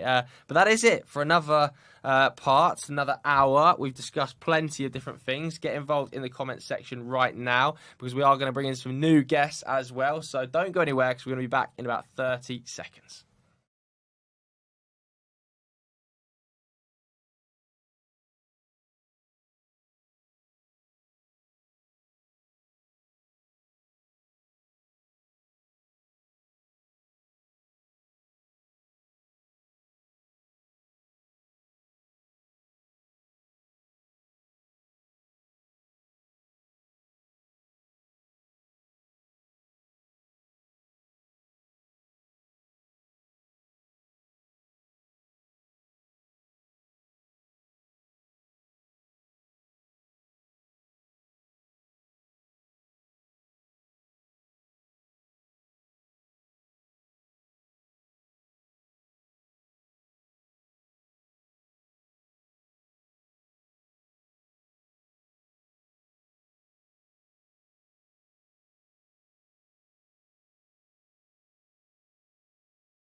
We are back in the building. Look who has joined us, Christopher Hamill, and my favourite Bolton fan. Forget it, Thogden. You're out the door. Neve is back. How are we doing? Okay? Oh, good, thank you, mate. I'm impressed with your stamina. I've Thanks, turned up mate. last minute to take the credit. Obviously going to see us through to the end of deadline day, Yeah. me and Neve. But well done, mate. A job well done. It's big. All right, we're going to start this section by talking about Arsenal because it has now emerged that a third bid has been rejected for Douglas Luiz. A third bid? Yeah. What is going on here, Chris? Well, they clearly feel like they need extra depth in central midfield, and I think At it's 10 o'clock on deadline day. yeah. And it doesn't. Me and Neve were talking about this prior to coming on, and we were like, okay, where was this interest at the start of the window? It feels like people have just discovered he's got 1 year left in his contract in the last 24 hours. But no, clearly they feel like they need depth at the centre of midfield, which I think is something that most fans would agree with. El Neni suffered a hamstring injury. Yeah, bad one, I think. Against Fulham. Thomas Partey has had various muscle injuries, although minor, so he'll probably return in the short term. And yeah, so they've got sort of Xhaka kind of holding them up at the base of midfield. Clearly feel like they need a bit more mobility. Personally, I would go for Tielemans at that price point. Ooh. I'm sure we'll get into that. I'm not sure what it is about Douglas Luiz's game that's making them sort of double down on him. I think he's a perfectly decent kind of like 6 come 8, but is that necessarily what they need? Let's get into it. Would you go Tielemans or would you go Luiz? I wonder if Douglas Luiz comes into, I don't know when the timings correlate or whatever, but when Arteta obviously was at City and Douglas Luiz was obviously, City were interested in him, they couldn't offer him a work permit, so in the end he went to Villa, but City really wanted him, they just couldn't offer him enough starts, so I do wonder if that comes into play. I think the lateness in the window, I think us as supporters and supporters of Arsenal, you see that midfield issue and you get quite panicky. I wonder whether or not Arteta has tried to take it as far through as possible, and he's sort of panicked a bit now because Partey and El Neni have been injured at the same time, because in his head he has got 4 options in that role. It's 4-2-3-1, the double pivot. He has got 4 options at the end of the day, and Lokonga's someone who I think a lot of people have written off. And I think that's because El Neni started games when Lokonga could have started games, and that's to do with his attitude and reliability, El Neni. But this is a player they signed last season who, against Aston Villa with Xhaka, was really, really good. So I don't know if they didn't think it was that desperate, but because of this injury, El Neni and Partey at the same time, he's now decided that, no, actually, we can't last until January. But it feels like Douglas Luiz would have been available so early in the window that I know that he's been panicked potentially, like you say, into this with the injuries, but would it not have just been worth thinking about this cover? And if you are panicked at this stage of the window, is it not better to go for the player you know for sure is available? Yuri Tielemans is available. It's been publicised, £25 million. You want him, pay the money, and he's yours. If you're that panicked, do you not just go, do you know what, we were interested in him. We've obviously done extensive scouting on him, and he is cheap, and he's Premier League proven, and he's a leader, Yuri. Yeah.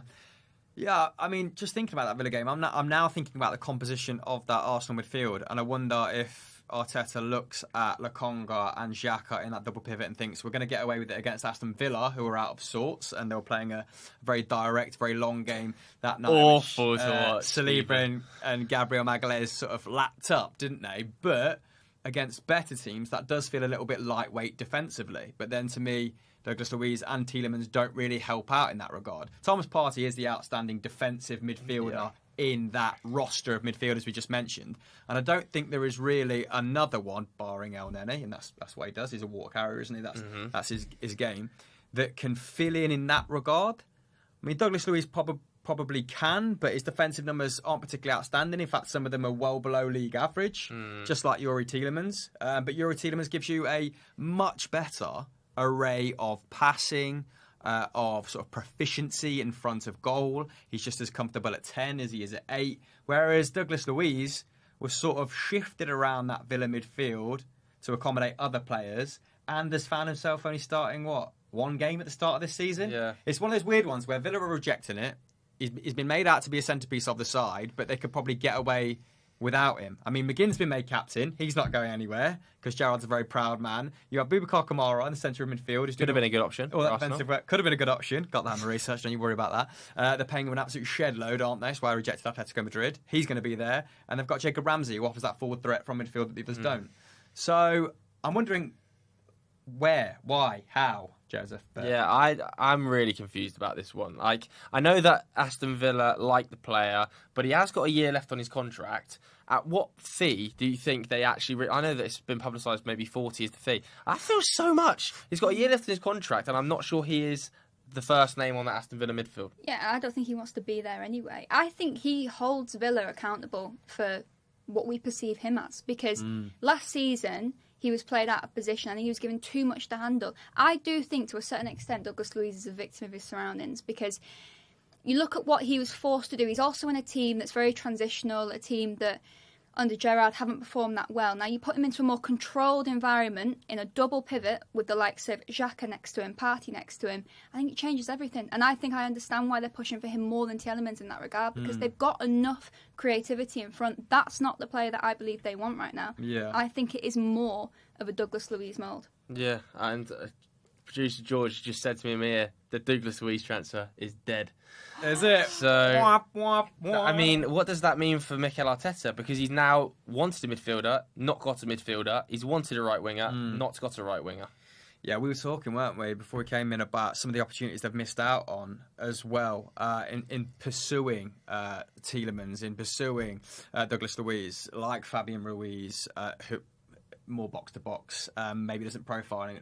Maybe profiles more like Tielemans than Douglas Luiz. I'm not quite sure. Renato Sanchez, obviously, that offers a little bit more attacking threat than the names we mentioned.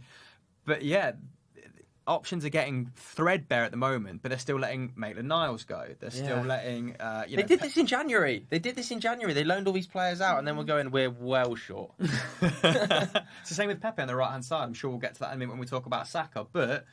Yeah, I think it's an interesting point you make with Douglas Luiz. I do think put him in a better side and his numbers spike. He looks technically very sound, more defensively robust than some of the other names we've mentioned. But an odd one, like I said, I don't know, a fear of repeating myself, an odd one to double down on at the 11th hour in the transfer window. Yeah, I also want to talk about that forward area, because Arsenal did want a right winger. They tried for Rafinha and failed. They were supposedly extremely interested in Pedro Neto, but didn't want to pay Wolves' £50 million asking price. I feel like £50 million for Pedro Neto is fair. Yeah, I think it's fair, and it's a bit weird with that, because they went from Rafinha, Pedro Neto to just silence. Then they weren't interested anymore. Like, we're not getting the right winger, and even in this 11th hour where they're looking at Douglas Luiz, Tielemans potentially, like, there's been nothing of a right winger at all. Yeah, I don't know off the top of my head too many options that are available, but I would kind of been fine with Wolves paying Arsenal 50 mil for Neto in the same summer. You're seeing Anthony go for 100. You're seeing Rafinha go for 60. Is Pedro Neto at 22, 23 after that really solid season prior to the injury not worth that to Arsenal? Yeah, maybe they have some reservations after that. Was it a meniscus injury? Yeah, it was a knee injury. Something along those lines. About the long-term ramifications of that injury. I mean, I got. Some heat, let's say, from Arsenal fans for saying at the very start of the window that Rafinha at £60 million was an overpay. I thought it upsets the composition of the forward line, having to shift Saka out to the left, maybe Martinelli. Martinelli's got 3 goals at the start. He's Martinelli dropping to the bench, and then Smith Rowe dropping even further down the pecking order. That, to me, didn't make sense. But then when I saw that Neto was available heard he was available for 40, I thought... It's probably too good an opportunity to turn down, even if you do have to crowbar him into the lineup a lot of weeks and maybe convince him that he's going to be a rotation option for the best part of a year. But yeah, I mean, there's other options. Cody Gakpo obviously is a no-go now. Yeah. I think they got done a little bit by the fact that the Dutch window closed a day early, which is comical as well, by the way, because that's the Dutch FA's own fault by forgetting to realise that everybody else closed on the first. That's a howler. I don't know if there's any truth to these, but there's rumours sort of circulating on Twitter that they are semi-interested, Arsenal, in Noah Lang, who, of course, has starred for Club Brugge. Doesn't feel like an Arteta song. In the last 2 signings. He's also right-footed. And, if they want cover on that right-hand side, it feels like Arteta would go for someone who's left-footed as well, because he likes his inverted wingers. But he made a great point off camera about Arsenal having a lack of, no overlapping right-back. So maybe a right-footed right winger does appeal in the fact they can just get to the byline, whip it in. But I think they probably have to pay an arm and leg for Noah Lang as well, contracted until 2025. Do you think Arteta's been let down a little bit in this window? I don't know, because I think so far everything that Arteta, the big decisions he makes at the club, You look at Aubameyang, that hurts the club, the decision Arteta made, but they've backed him. I don't know. I think that Arteta makes his own decisions as well. And the truth is as well, because they've won 5 games in a row, we've got these expectations for him. But before a ball is kicked, it is top 4. And I still believe with what they've got now, top 4 is an achievable thing for them. I don't actually look at it now where Arsenal are in this state. I think they're in a really healthy position. I don't think it's the end of the world that they haven't got certain players. I know Fabio Vieira, we get to see him properly, but he can be an option because obviously before he came to Arsenal he plays in attacking midfield, but he's played further up top as well. So he's a player that is comfortable further forward, and he is left-footed as well. So and likes to come through inside the channel. So I don't think it's as bad as people think. Yeah, I kind of agree. I was reading a report as well the other day about the Arsenal under-21s coach saying that I think Mikel Arteta had asked him to play Fabio Vieira out on the right-hand side. So obviously you would imagine, sort of suggest that he could fill in as that backup role. Like you said, left-footed. He hasn't classically played there, but offers cover there. They have got quite deep areas in lots of positions. You know, Eddie Nketiah and Jesus, Smith Rowe and Martinelli. Then you've got Ødegaard and Fabio Vieira who can also cover on the right. The only problems for me are that right-wing role and that central midfield role. And I think given that they were willing to go £25 million on a defensive midfielder right on deadline day, Arteta might feel to himself, oof, have I missed a trick here, not just bringing in one warm body? Yeah. And just to clarify, Noah Lang does play on the left-hand side, so that's what got me puzzled, just thinking, would they pursue him as a right-wing option? We could probably safe to discount him. Like I said, with those sort of aforementioned names, the pair that headed off to PSG, there was midfielders available for a good price late in the window, and we're seeing Liverpool sort of settle on Arthur Melo, let's say, which kind of gives you a good indication of the availability of impactful central midfielders now across Europe. But yeah, I do think they need just more mobility in that midfield as well. Xhaka physically looks like he's declined a little bit more this season, which you'd expect. Like, what is he now, 31, 32? He's in the bottom 1% of midfielders when it comes to pressing in Europe's top 5. But he's now playing a different role.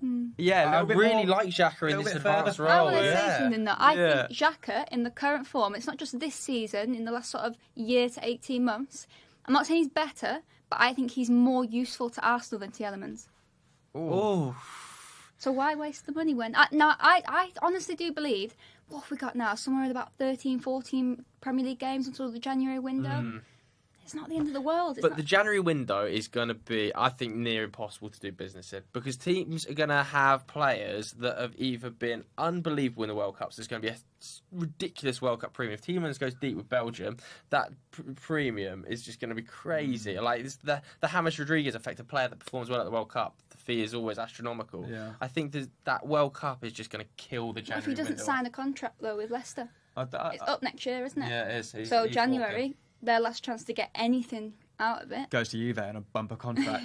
Yeah, I don't think the evolution of Xhaka shouldn't be dismissed, and I'm not the most qualified to talk about like the various ways he's being used.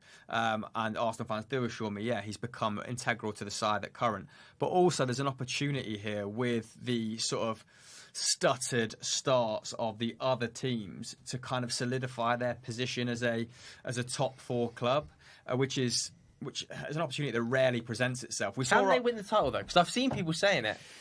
A lot of people online, it's been a bit of a meme, hasn't it? And Arsenal fans make a joke out of it. But you mentioned top 4 there. They are like 5 from 5. Are they genuine title contenders?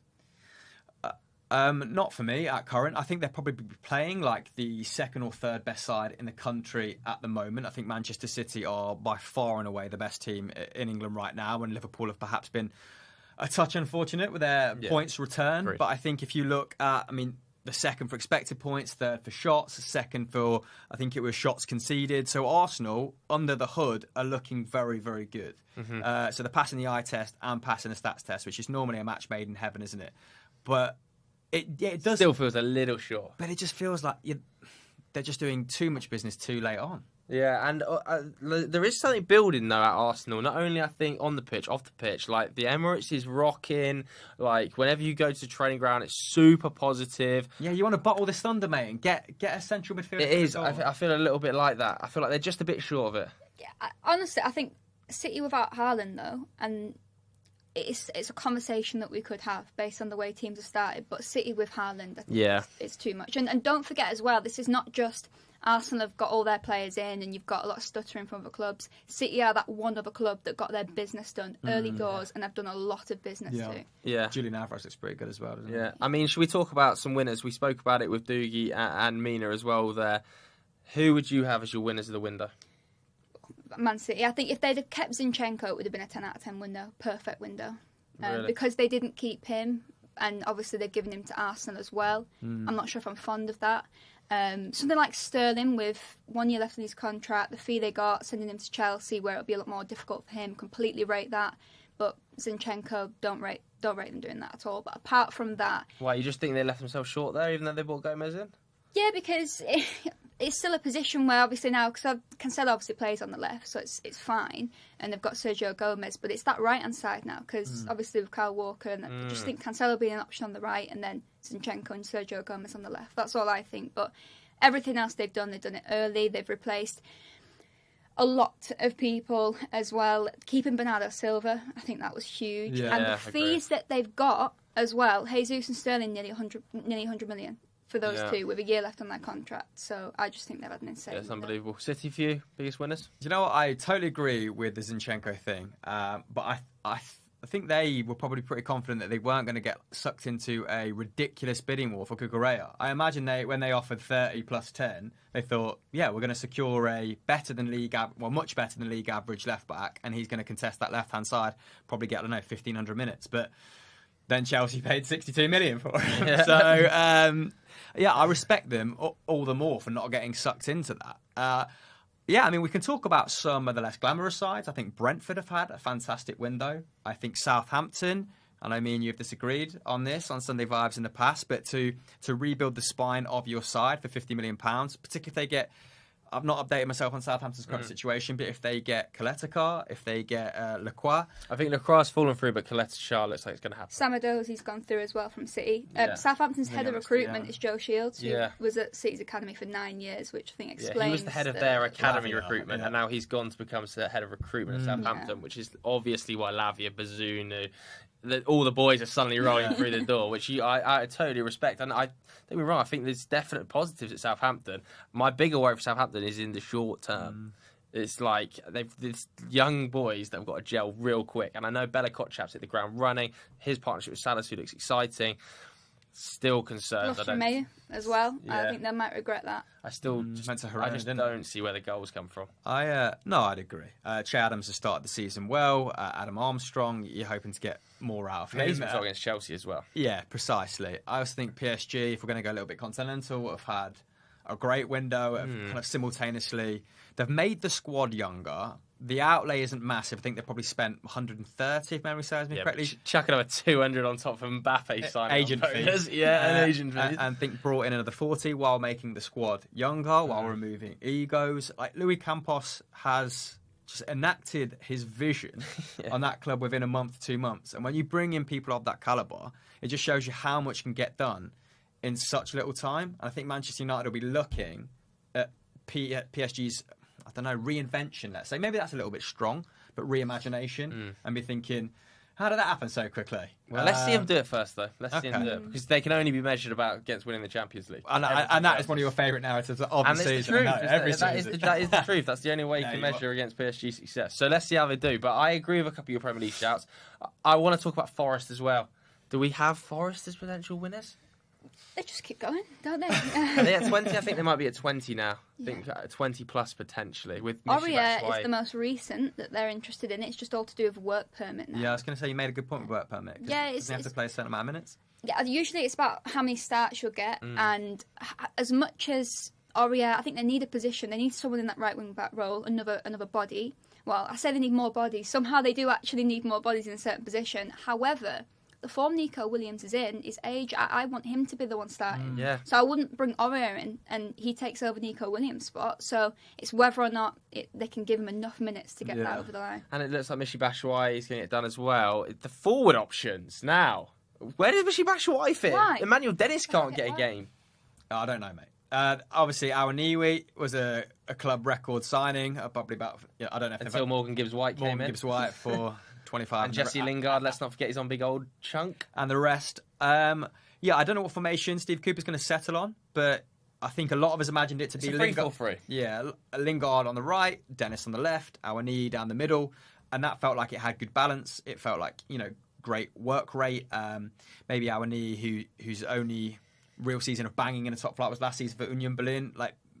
I think it's probably clever to bring in a backup striker who's capable of getting goals at Premier League level. So I don't mind Batshuayi, but yeah, there's going to be some big names that don't get an awful lot of minutes. Yeah, there. I'm not sure where Emmanuel Dennis plays at all. I think I don't see Brennan Johnson being dropped at the moment by I think Steve you mentioned Cooper. Brennan Johnson, great shout. And Morgan Gibbs-White's the record transfer.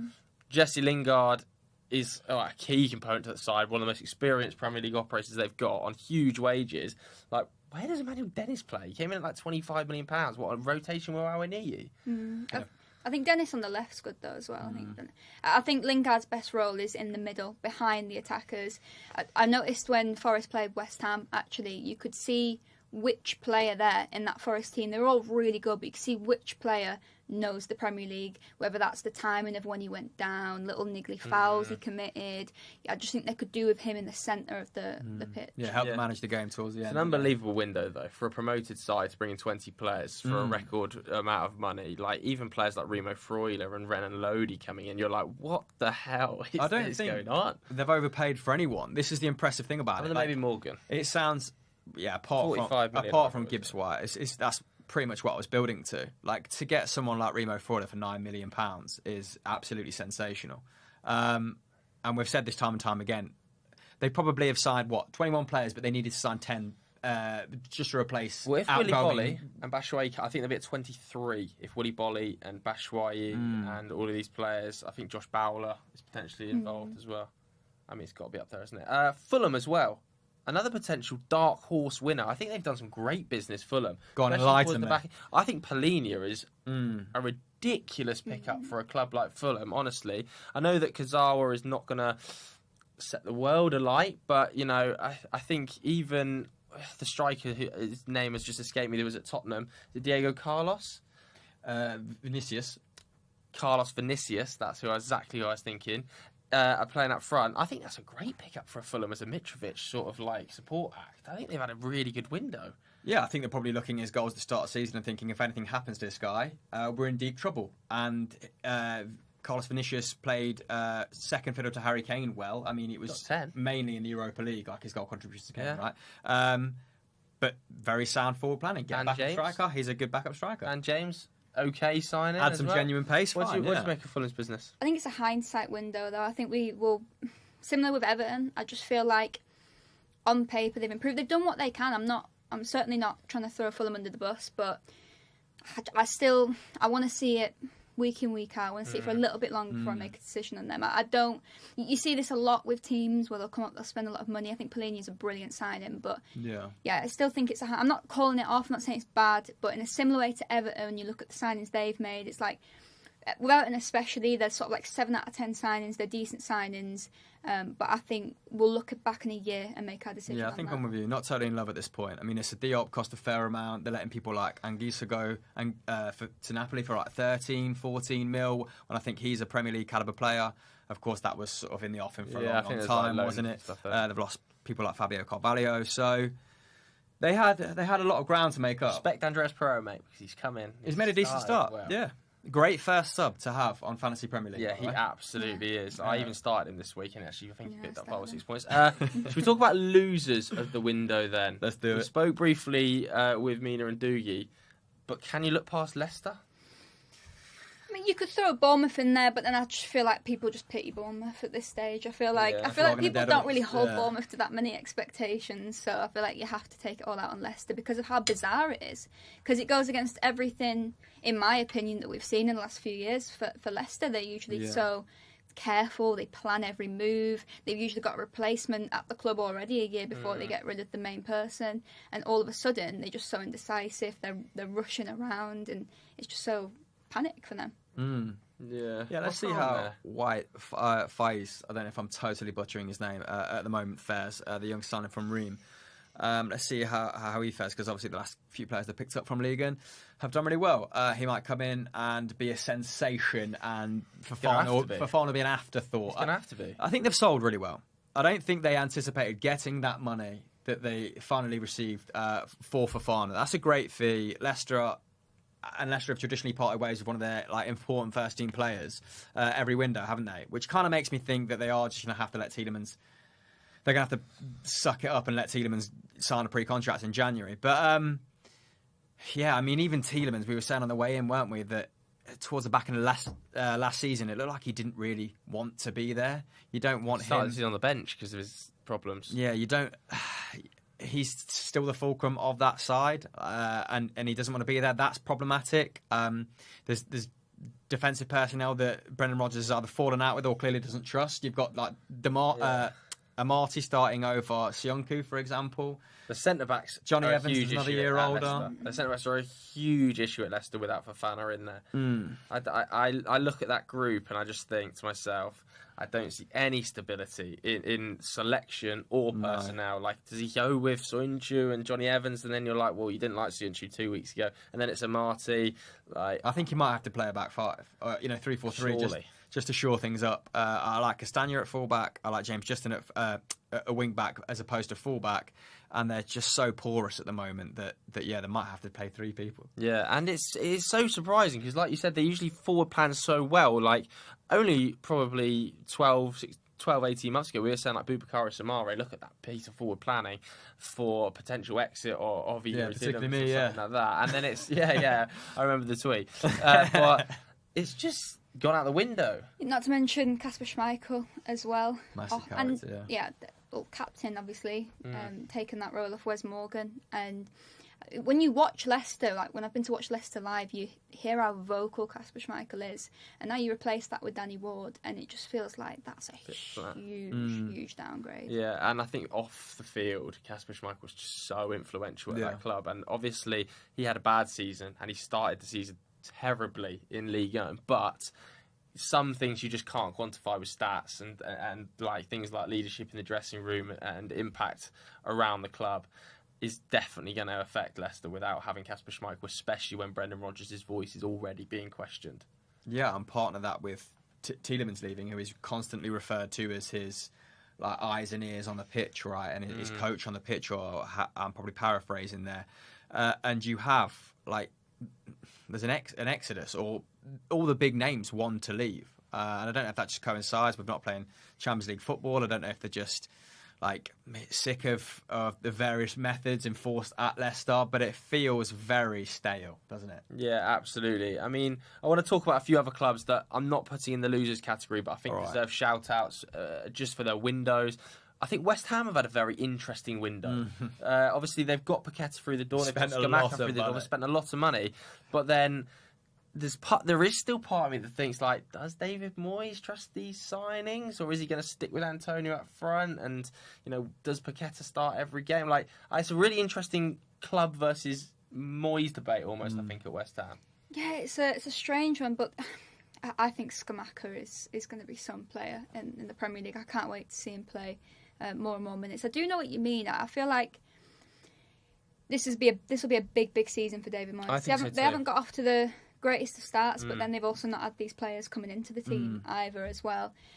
I still think West Ham, they've had a good window. I think over the course of a full season, when teams around them will be having injuries, teams around them will be looking to their whole squad, there'll be a team that'll shine through. So, yeah, I mean, I love Paqueta. I think it's probably the most interesting window I think West Ham have had. Because they've been linked with Bednarak, but then they've also brought in players like Paqueta, and it's the thinking it just seems so all over the place. Yeah, 2 players you kind of wouldn't expect to see in the same side. I totally agree.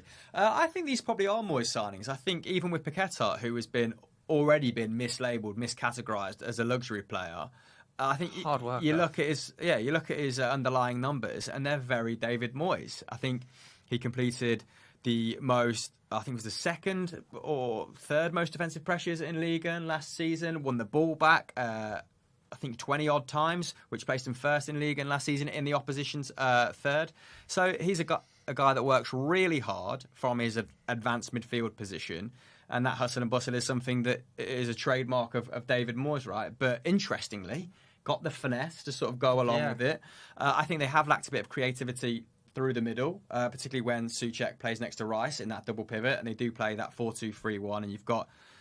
I think Fornals is capable of craft, but his outstanding qualities are still his physicality, his pressing, the way he gets up and down the pitch. Maybe it's a little bit different when Lanzini plays a bit deeper. Jared Bowen, I think that Paqueta is going to have a lot of fun finding Jared Bowen, finding Antonio, finding Scamacca, who are very mobile forwards and are going to come in from these wide positions and take up central positions. I think it's exactly what they needed, and I absolutely love it. And for a club record fee, I bloody hope he's starting a lot of games, mate. Yeah. While we're on the topic of interesting teams, I think Wolves have had a very interesting window. Mateus Nunes, Gonzalo Guedes, and Sasa Kaladzic. I love a 6'7" striker. I bloody love a big boy up top, and I think he's going to score a bucket load of goals in that Wolves team. They create chances. Yeah, they do create chances. They needed someone like that, and I quite like that they've now gone for a player who's slightly different to what they've been going for. It did feel like until this point... Not Portuguese. Not Portuguese, and also a similar type of profile of player. And I do think about Wolves, I think,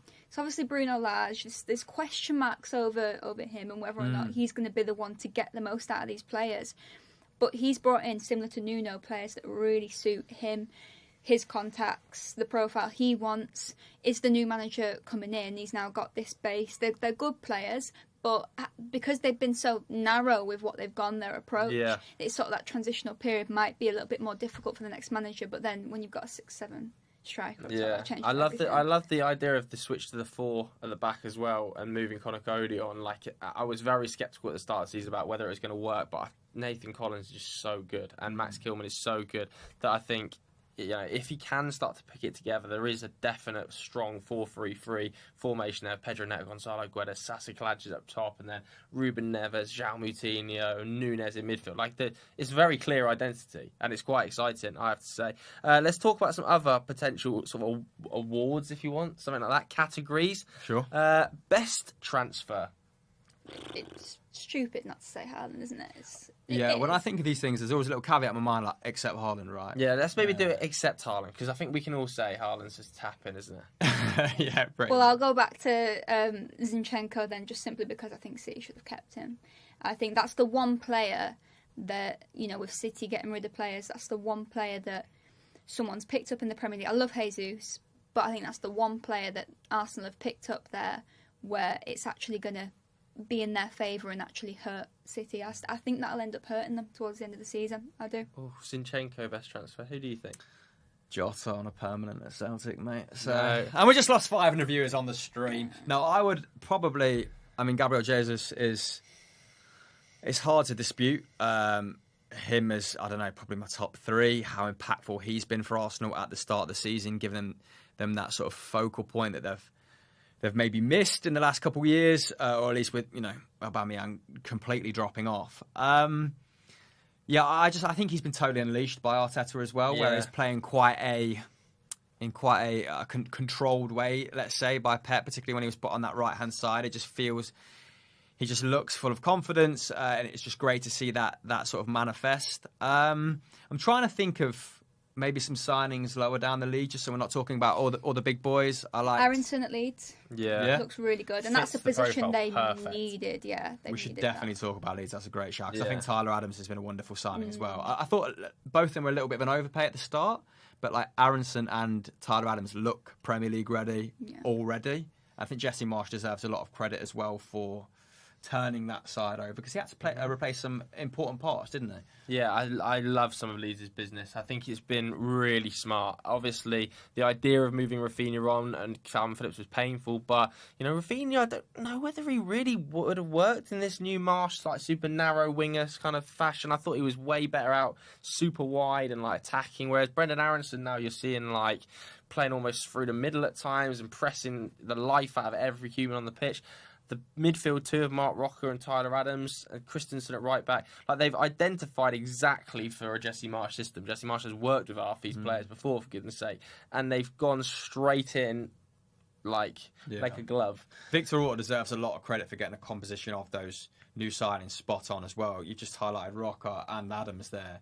You've got Adams, who looks like this, I don't know, fantastic ball winner already, so tenacious, so energetic, which is of course the profile you'd associate with Leeds. But then you've got like the craft, the guile, the composure of Mark Rocker, who has had a rocky, last 2 years, hasn't he? At Bayern Munich, not seen an awful lot of minutes at all, but was great at Espanyol beforehand, and well capable of like being this conduit from defence to attack.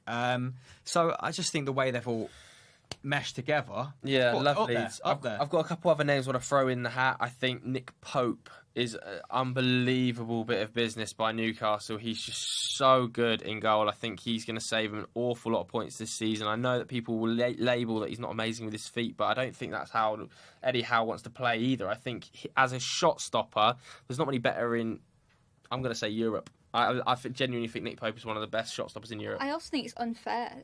The whole comments about his feet, I really think it's unfair. He's been at Burnley, where he is told where to play that ball every time. It's 40 yards up the pitch. It's on Chris Wood's head. Every single time. If you look at the numbers of distribution, because I remember when there was a whole Pope v Pickford thing for England, and I looked at distribution actually, and when you talk about the yards, so 0 to 20, 20 to 40, when you look at 0 to 20, they're really not bad numbers that he's got in terms of distribution. I don't think that's going to be too much of a problem, and not with some of the players he's got who will be coming to receive the ball as well. And that shot stopping, as you say, already we've outrageous. seen it, and we'll continue Against Brighton, to see it. he was literally unbeatable. He's like a little bit of like a mini Courtois. That's how I always think of Nick Pope. Like, obviously he's not on Courtois' level. I'm not saying that before everybody's losing their heads in the comments. But there is just that element of like, he's so large. You're just like, oh my God, he's everywhere. Yeah, he's an absolute beast. And there's some other business at Newcastle. Like Botman feels like that happened 2 seasons ago now, but that happened this summer. A very, very smart pickup given that AC Milan were desperate to get him. And then we got to talk about him as well, Alexander Isak. I know it's a big fee, but he looked electric against Liverpool. Yeah, I was really surprised because in Spain, he's an exciting talent, but there's a bit of inconsistency to him.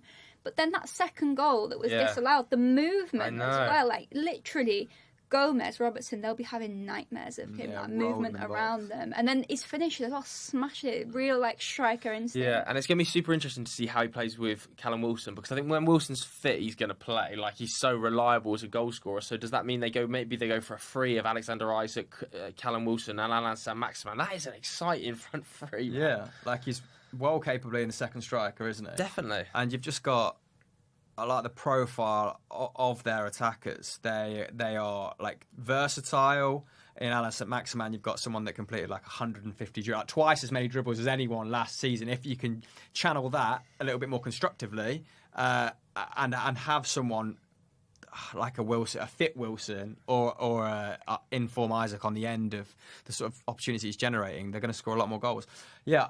They're becoming really difficult to play against, which is always a great sign. They've just got some really, like, players in one-on-one situations are just nightmares. Are we not going to mention Casemiro? Best signing? We can do, mate. Do you want to sell it to us? I think it's an overpay. It's way too much money. But in terms of a player in a position that United needed, like, I do think that signing one of the best defensive midfielders in the world in a position that United have not had since Michael Carrick does deserve some sort of a shout out. I know he's not what we wanted originally with the Frankie de Jong idea of progressing from this 6, and clearly that was what the original Erik ten Hag concept was, that he wanted that 6 who could just carry and run and progress.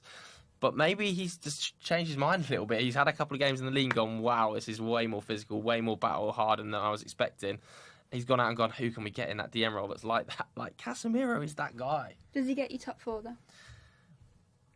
No, he doesn't get United top 4, but I think there's wider problem. I don't think that's because of Casemiro.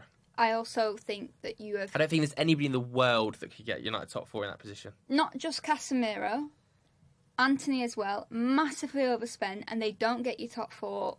What is the point? You've just set your rebuild back another few years. I might board United at this point. Yes, Steve, let him have it. I respect it. I think Anthony, though, he's only 22. It's a huge overpayment again. But United overpay for everyone. Like, it's almost like United, you just kind of got to get the money. They don't seem to care, do they? They overpay for every single player. Because they're always... Doesn't affect them the next summer. They're always dealing from a a desperate standpoint, aren't they? That's why teams know they can take advantage. Like Anthony was pretty much agreed at 60-odd million, wasn't it? But it doesn't affect United the next summer. They go and do it again. So is there an issue? There's an issue because the money is never going to come out of the Glazers' pockets. So the issue is that it is constantly coming out of this revenue that you're creating. But then you look at some of like sponsorship and brand deals. The longer you stay out of top 4, they'll reduce. The money coming in will reduce. So eventually, I think it will become. Eventually, it's got to come back and buy him, hasn't it? Without any sort of investment from the Glazers. I think the start you had obviously shook Erik ten Hag and the board, right? And it's almost like I don't want to say you conceded top 4 already, but like Neva said, do these players drag you back up the league? Perhaps not. Do they make you a much more solid prospect?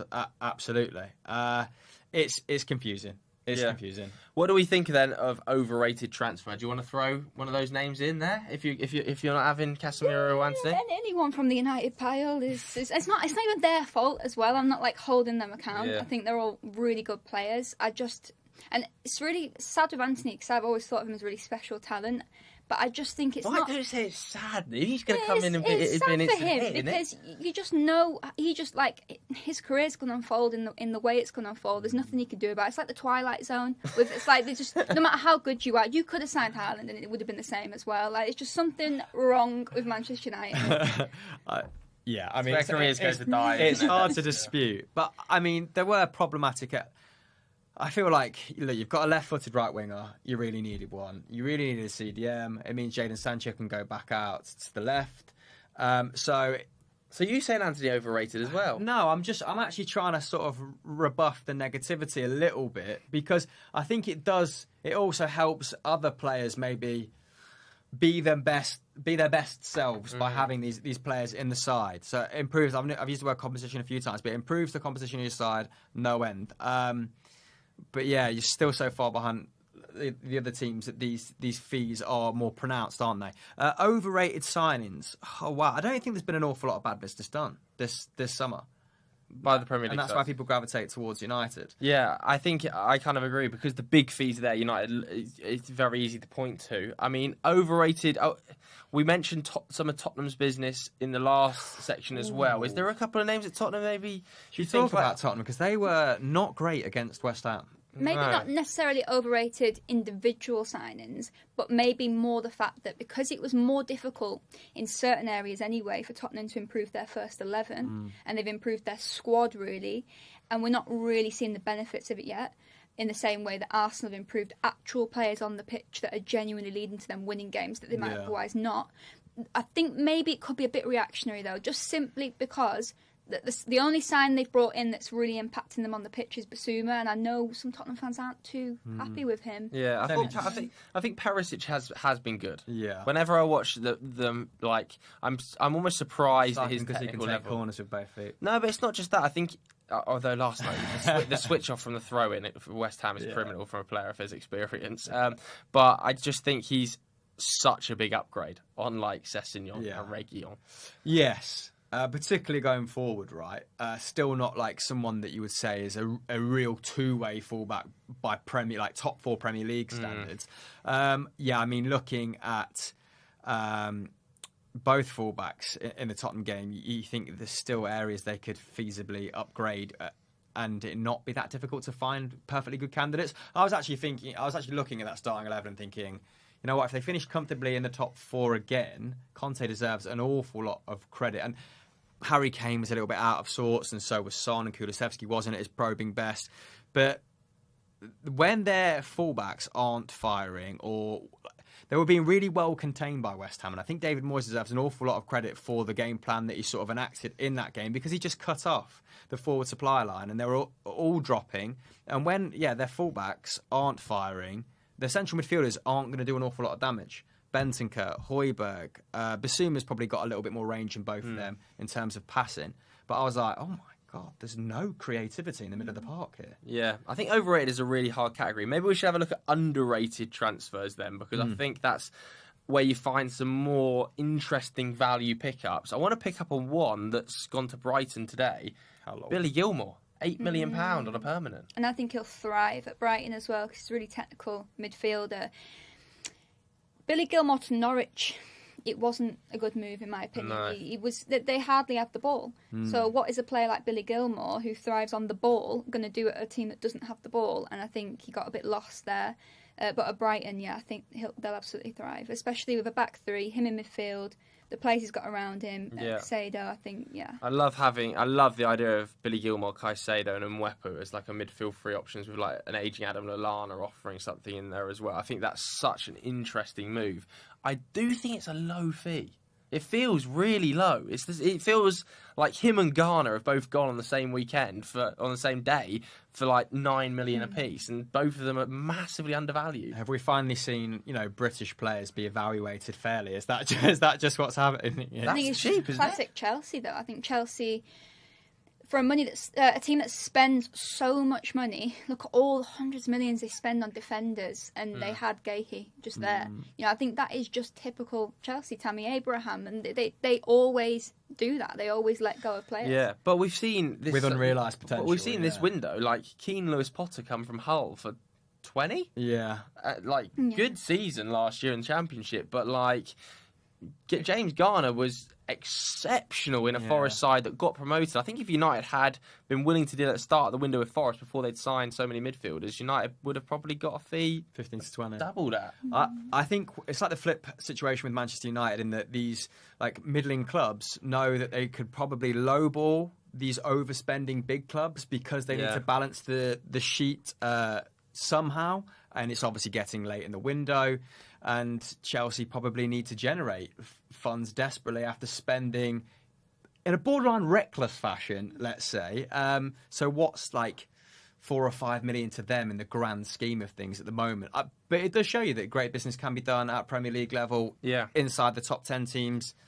Absolutely. For under 15 mil. And for another underrated signing, I think Bella Kotchap at Southampton. Yes, at Bochum was obviously, you were talking about him earlier, but whenever I've watched him against United now and Chelsea, I've been blown away with his technical ability. For a big bloke, he's a serious athlete, amazing on the ball as well. And when you partner him alongside Salisu, with Coletta Char coming in as well, I think some of Southampton's centre-back business to move out Bednarak and bring those two in looks seriously underrated. I don't think anybody's even talking about it. Yeah, and Vestergaard last year as well. Yeah.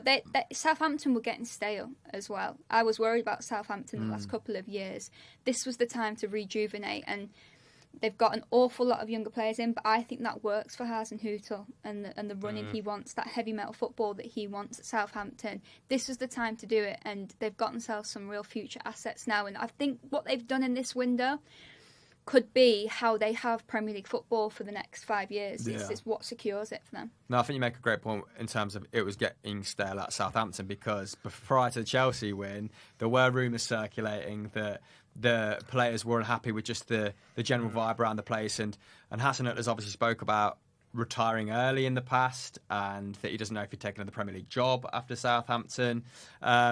And just to see the sort of passion pour out of him in that victory, and he's done it with young players who he will be able to, when the players at Tottenham got sick of Poch's methods after 5-6 years, because it was so physically demanding, because it was so sort of rigorous and just samey. I feel like that had happened at Southampton. Yeah. Then you get in those young players that you can recompute. I'm still a bit worried there.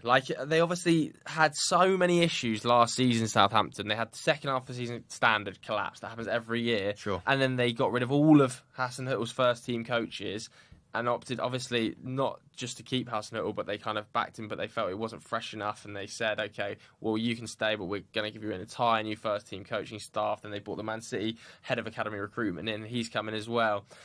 I still think that if 5 bad results, I think Hasenhüttl's in a bit of trouble there.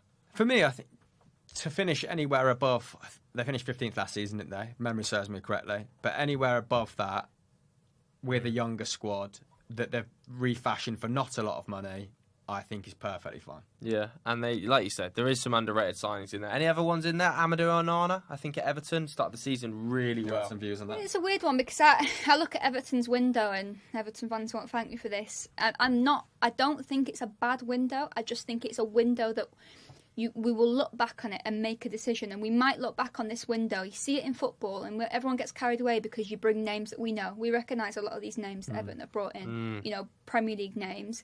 Obviously, they brought Onana in, which is like the talent that they brought in amongst that. First of all, with Onana, I really like the look of him. Do I think maybe he needed one more year in France before he came over for 30 million? Yeah, I do actually. I think he did. I don't think it was time for him to come over. Then secondly, I have a look at the Premier League players that they've brought in, and like Morpay, Cody, Tarkowski, McNeil. Feels very Lampard, doesn't it? Yeah, they're names on paper, but we could then look back on it. We see it in football all the time. In a year's time, we think, actually, yeah, no, I don't think Lampard did the right thing there. Yeah. But I think if he's going to play the three at the back system, I think like Cody and Tarkowski are really good pickups. Like, I have no issue whatsoever with either of those signings. I know that we, on Football Daily, obviously champion like this youth recruitment and being smart with your pickups and stuff. I think Connor Cody in a back three system on loan is a sensational bit of business. I think same with Tarkowski. I think they put themselves in a position where they had to be pragmatic and they had to make these signings. And they spent 30. Yeah, but that's because they sold Richarlison at 60. Sure. But they had to make themselves... They're going to have to sacrifice like a little bit of forward thrust, aren't they, and play this three at the back and be a little bit tighter. Like that's fine. I still think they're in for another season, another hard old slog of a season, and there probably should be a little bit more criticism of the transfers in Lampard's regime. Like, I know we like to be positive and we like to be buoyant about the names coming in, but you look at some of the players that he brought in last season. And let's just hope history doesn't repeat itself, because Dele Alli is already in Turkey. Donny van der Beek, I know he got injured. But they were short-term risk loans, weren't they, really? I mean, they were throwing the kitchen sink at it to an extent, weren't they? But, I don't know.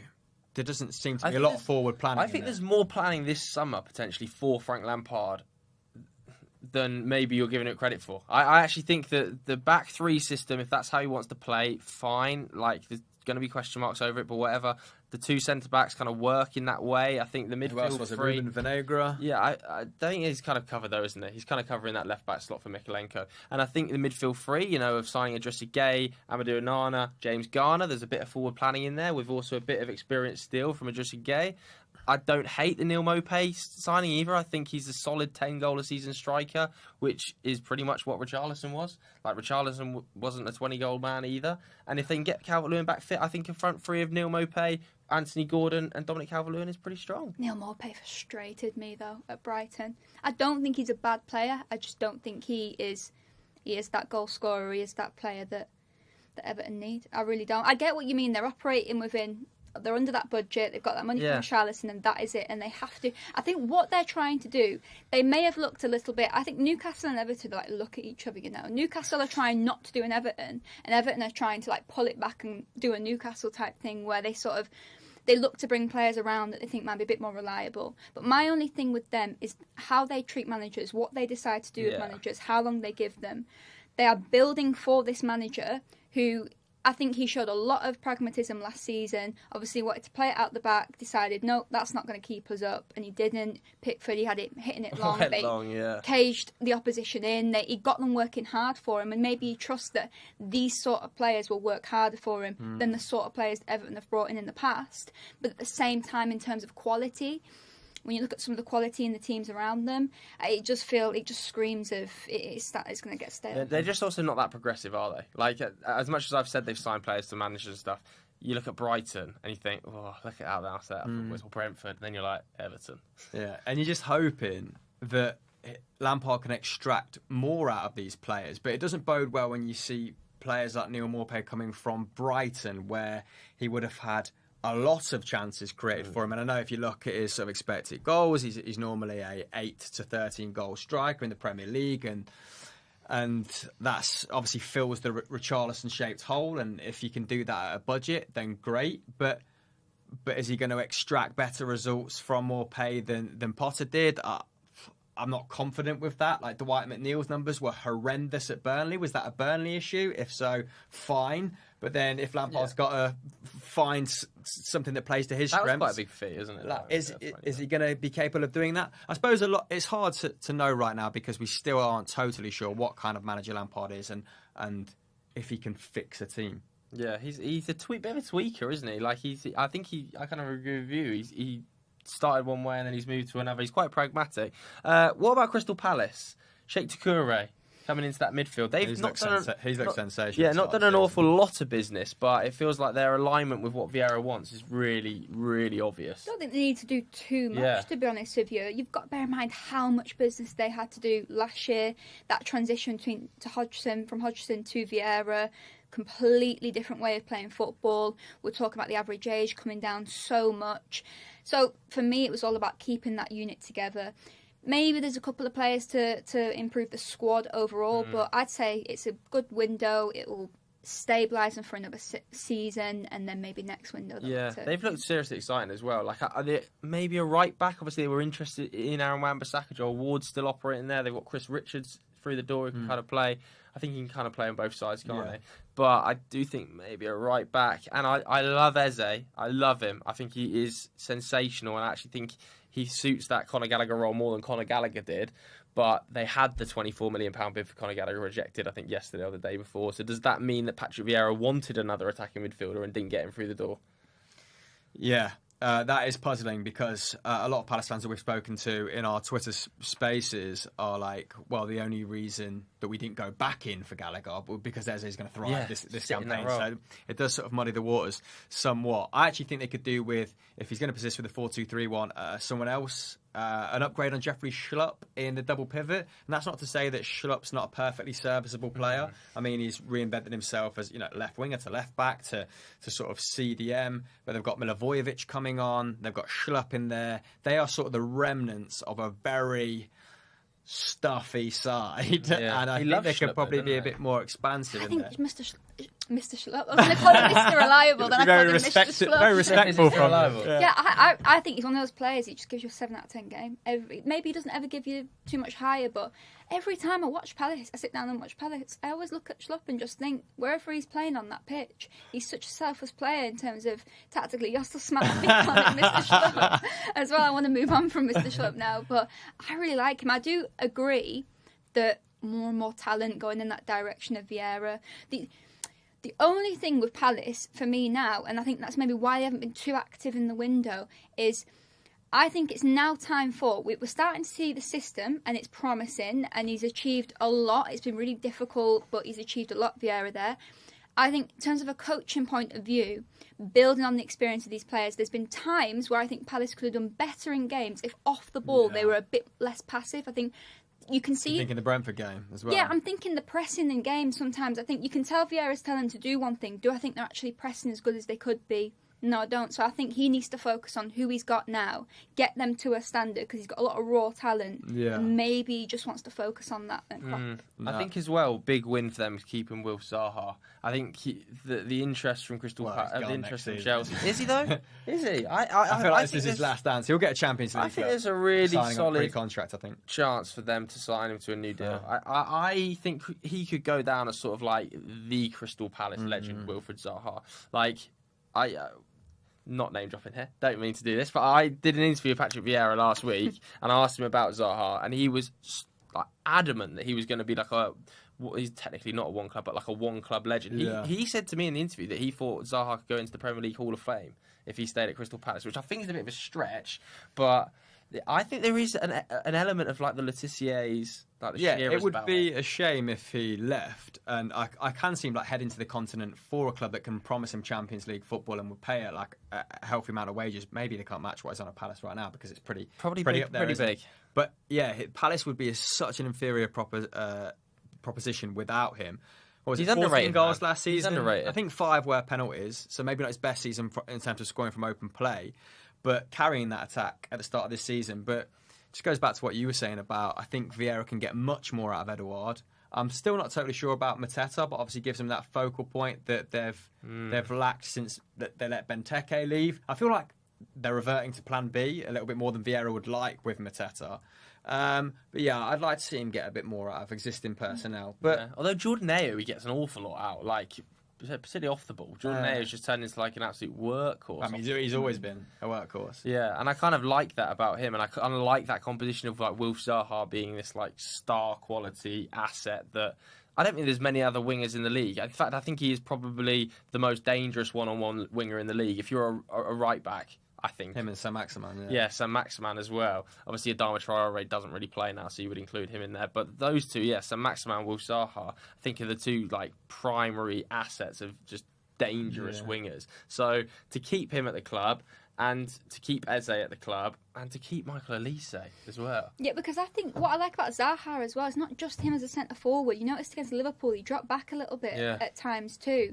And I think if they were to get a bit more out of Edouard, it could enable sort of differences there. Elise makes great runs in behind. I love Elise. And when Zaha drops deep, picks out those runs, the work that they've got there, the attackers. I think with Ayew as well, those new players that have been brought in, a rejuvenated Zaha, it's taken a bit of pressure off Ayew to have that final product. Yeah. Because I do think Benteke and Ayew were really relied upon in previous years to have that final product, and because they just didn't, it took away from what they did actually give to Crystal Palace as servants of the club. Maybe you're right. Maybe that they need selfless people like Mr. Schlupp and Ayew on the right-hand side to compensate the more individualistic players. And they're playing great football. They've moved from a defensively like rigid side of fighting off relegation under Hodgson towards the end of his tenure to a comfortably a mid-table side. Yeah. How much higher does the ceiling get? Yeah. Well, it's going to be interesting to find out because they're in London club. I'm sure they're a pretty attractive asset with Patrick Vieira at the helm.